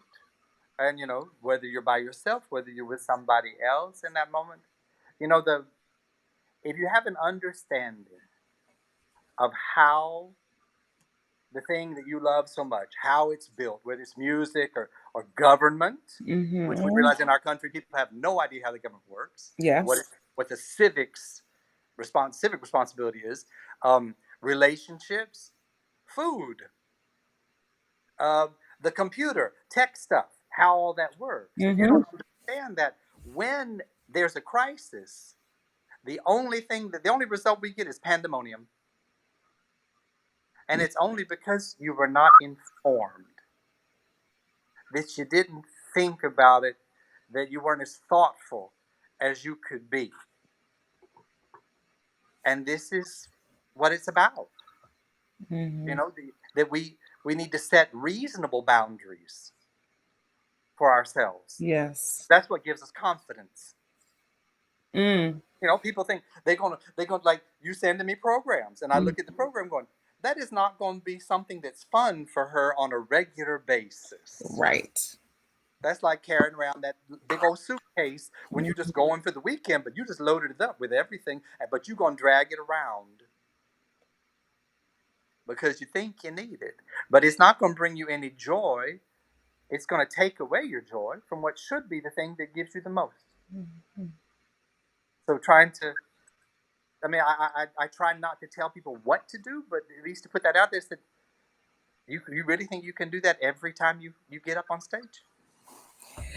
Yeah. Every time we have to, but that's our responsibility. Mhm. That people who like to try to separate music and technique, it doesn't Mm. exist. It does not exist. They does not exist. I don't understand that From at music all. comes from music. It's not the way to do it and then try to plug it in. It's not a program that one plugs in. Right. But that is something that comes from confidence, which means then you have to do things that give you confidence. Mm. Choose an aria that you feel great about. Choose a song that you really can go from beginning to end, not something that's going to try to kill you, or if you survive it, oh, he made it. I don't want to hear somebody say, oh, you made it. Mm. That doesn't mean anything if you survive. Yes, yes, yes. Oh, you made it. That's not a compliment at the end of a show. No, and that was nice, or that was interesting. Yeah. No, No. but that's just, those are things that you learn along the way. And I got very lucky because my exposure started really, really, I mean, I think it was incredibly young that at 23, 24 years old, I was already getting to play, to Mhm. really play, and to be involved with different groups, or whether it was contemporary chamber music or with singers or playing solo stuff. I played piano bar at a hotel here in Baltimore for 5 years. I was there Monday through Friday from 7 to 10. Wow. And had I not been doing that job, the man who owned the hotel would not have asked me one night, "How you doing?" And I said, "Victor, I'm having a really rough day. No bank will give me the money to buy my piano." And the piano was being rebuilt for me in Manhattan. The piano that I'm looking at right here in front of me, my 7 foot Steinway from Mhm. 1911, and a company was rebuilding this thing. And I had said yes, that I was going to buy it, but I could not get anybody to loan me money. And I told this man that, and he looked at me and said, "Call my office tomorrow. Here's the number." Gives me the card. I call. The woman tells me, "Come by at 3:45." I show up at 3:45. I go, "Why 3:45? How strange." And she's there with her manual typewriter in 1986. And she takes her little 3x5 card. I don't know if people even know what that is anymore. Puts it, rolls it into the manual typewriter and types, "This card is to present Mr. Mark Markham." She flipped it over and put on the back what I was interested in buying, how much it cost, and how many years I thought it would take for me to pay back $20,000. And she handed me the card and said, "Now you drive downtown Baltimore, you go up to the 17th floor of this bank, and you go see Mr. So and so. He's waiting for you." And he had stayed after hours. He was the vice president at the bank. And I walked into the room. He shakes my hand and said, "Please have a seat." And I sit down terrified, and he looks and says, "Now I hear you need a piano. You're going to buy a piano. Do you need that check today?" And I said, "Not exactly today. The piano's not quite ready yet." "Well, when will it be ready?" I said, "Probably about 6 weeks." "Well, why don't you, in the meantime, could you fill out these papers for us and you get this back to me at your earliest convenience?" I have my piano to this day from playing cocktail music in a fancy restaurant in Baltimore, Maryland.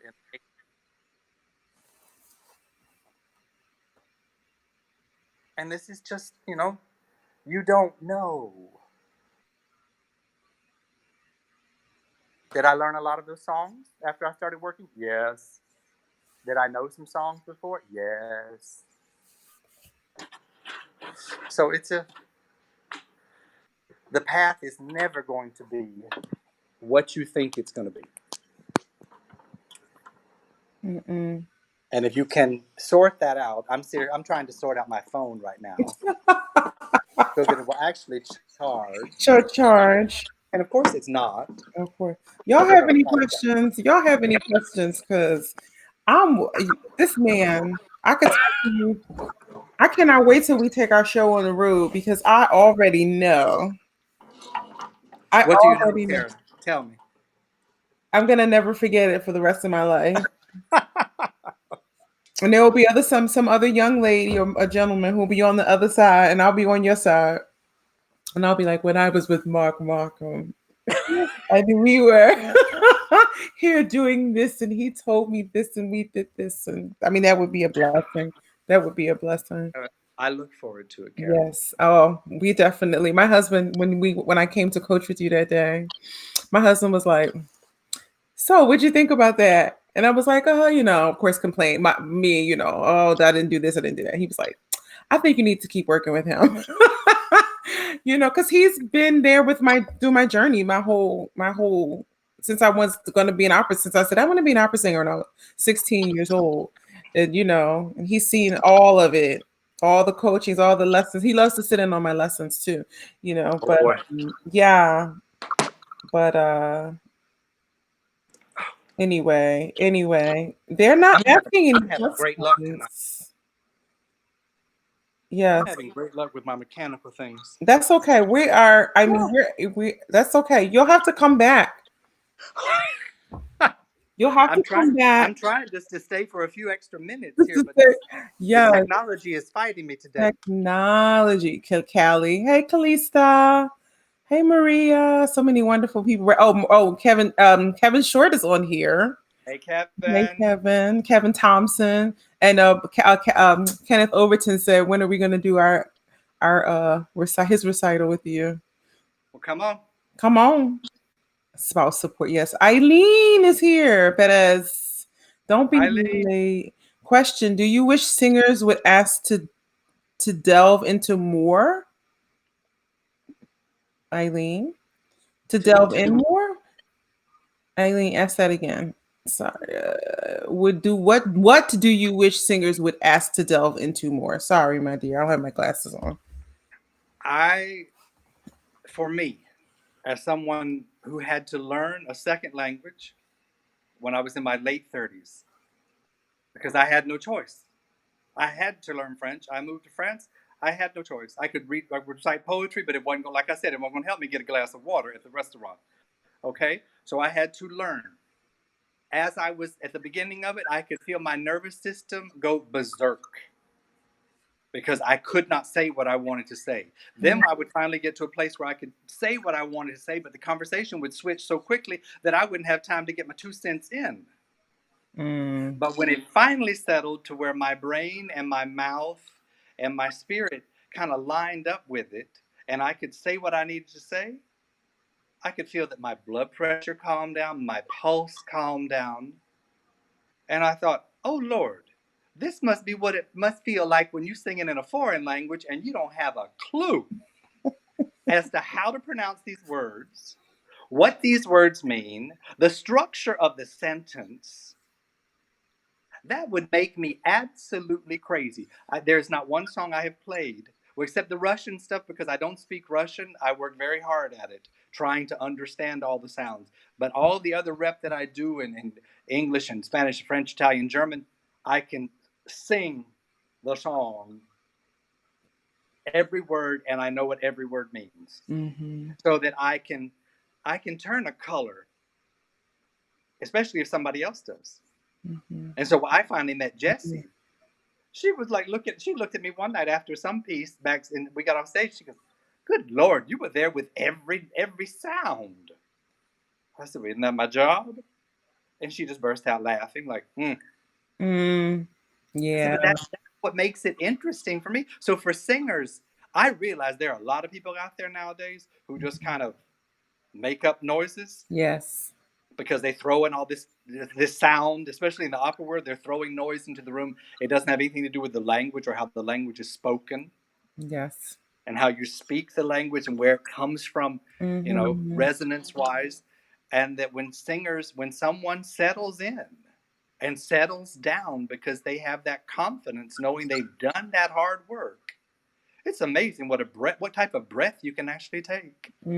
You mm, can take a real breath. Your back might actually expand for you if you like that, versus clutching in, hoping that I might survive. mm. Survival is only for people who are in a plane crash. We really don't need to bring it to something else. It has nothing to do with music. Whew. We are not here to survive. We are here to interpret, to join this thing that's so wonderfully above us, that takes other people out of their horrible day-to-day existence. Mhm, And our job is to try to get out there. Yes, there are people along the way that love to give us a hard time. mhm, Love to, whether it's at the theater, whether it's in lessons, whether it's in rehearsals, whether it's the airport, whether it's the Uber driver. mhm. It's always going to be something. Some How you react to all that, that's your call. And we all react differently. we sure do. We We sure. all react differently. There was, Eileen, I hope I answered your question, sweetheart. She If said you yes. have to know your languages, you have to know what you're saying with your soul. And if you can't recite it from the stage as an actor would recite it, with resonance, knowing your craft, knowing how to get those sounds to project, don't try to sing it. Mm, Enjoy the fact that you can turn a phrase by saying it. mm, You yes. can know a composer's intentions behind all of that and still make it work really, really well without singing one note. Mhm. You can look what Ricky did that night. He was working everybody's nerve just reciting poetry. Just reciting poetry, honey. He Right. wore me out too. And you got it because of the way he took a breath. It Mhm, wasn't the way he said something, it was how he took the breath in between. The mhm. amount of time he took to say something. But it's, Yeah, oh, it's crazy. it's crazy. Listen, But y'all. that for me is the biggest thing. That's the biggest thing is the language. Well, y'all better call Markham, honey. Get this man, hire him for recitals, call him the coach so he can wear you out too. Okay. Yes, but don't take too much time because I need him to work with me. Y'all can't have everything, Janae and Leah and Lemmy and all the guys. So you want to leave us with something, Mark? Oh Lord. You gave us so much. You gave us so much. No, You I'm, asked I'm for the happy. cash I'm apps and happy. everything. Karen's like No, black also. what was that again? I said, Kalisa, they talking about, do you have a cash app? I say, Kalisa, get out of here. Where you want to leave us with something? Ask yourself every day why you're involved with music. Because if you don't know that answer, without any, you can't flinch. You can't get around it. You can't. My dear niece, she might be watching right now. I don't know. She told me years ago when she was in high school, Uncle Mark, I'm going to be a flute major. I said, okay, because she played flute in her high school band. And then she said, but I'm going to keep some of neurosurgery in my back pocket. And I looked at her and said, honey, musicians don't have back pockets. Mm-mm. I said, if you want to meet music where music lives, then you're gonna have to be crazy enough to do the work. And it's not impossible, but it does take a lot of thought, to be thoughtful. And that was a word that was always just put at me constantly. It wasn't thoughtful enough what you played. And I had to really consider that. I didn't want to take it personally that, and have my feelings hurt that I was playing like a pig or something. But in lessons, that it was a Schumann piece or something, and that I didn't turn the phrase the way Schumann would turn a phrase. And he did things like nobody else. And so I had to, and the more that you connect to that, the more you start to understand style, that there is a difference in what was done in the 18th century, the 19th century, the 20th, the 21st, but also between cultures. Everything is very global right now, and we can bebop here and there, but how many people actually feel that they have a true understanding of another culture and can move fluidly between these cultures without putting on a new set of clothes or have some other attitude or that's in the music. For whatever reason, French music for me, when I was 12 years old, I felt something. Even before that, in something that was an American composer, but it was kind of a French type thing. And I thought, oh, I like this. And the piece I started my recital with on Saturday, the prelude from the Suite Bergamasque of Debussy, I played that when I was 12 years old. Because some crazy piano teachers in Pensacola went to my teacher after I played some Bartok piece and said, you got to take that mess away from him because he's going to hurt himself and the piano. He needs to play this Debussy piece. Well, I got a hold of that and thought that was the best thing that I had ever touched in my entire life. And that started my whole relationship with this sound world, and then to move there and to live there and to learn the language and to be integrated, not as a tourist. They wouldn't invite people from their own village to their house for dinner, but they'd invite me. And we would sit there and talk and carry on about politics, about music, about art, whatever. But that's not the easiest thing in the world to do. No. Seeing Jessie, how she spoke German better than most German people, that she could carry on in French, but unfortunately, when she realized that I spoke French really well, she just turned to me and would come and give me a nod. I talked to him. You're right. Right.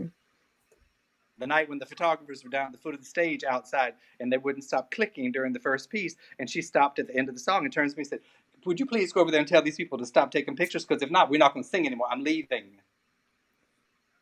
I had to get up from that. I said, you want me to go over there to them? She said, well, how else are you going to speak to them? And I got up from the piano, walked in front of her, walked to the foot of the stage, knelt down, and in French told the photographers that they had to stop taking pictures and their time was up. Well, you can imagine how that works, telling a French photographer that his time was up taking pictures. Ah non, mais ça marche pas, ça. and it all started up and flared, and they started, and I said, okay, ça suffit. Bonne soirée. And they went and sat down, but they had to get their in first. Right. And that's fine. We gave them a little time to growl, and then we went back to our business and we did our job. That's it. But that's, but you have to be ready. Mm-hmm. So that, yeah, you might have to deal with those things, but you go, boom, right back in. Mm-hmm. Auditioning is the most inhumane thing that has ever been created on the planet. It is not right. But we all know that that's how it works. Yes.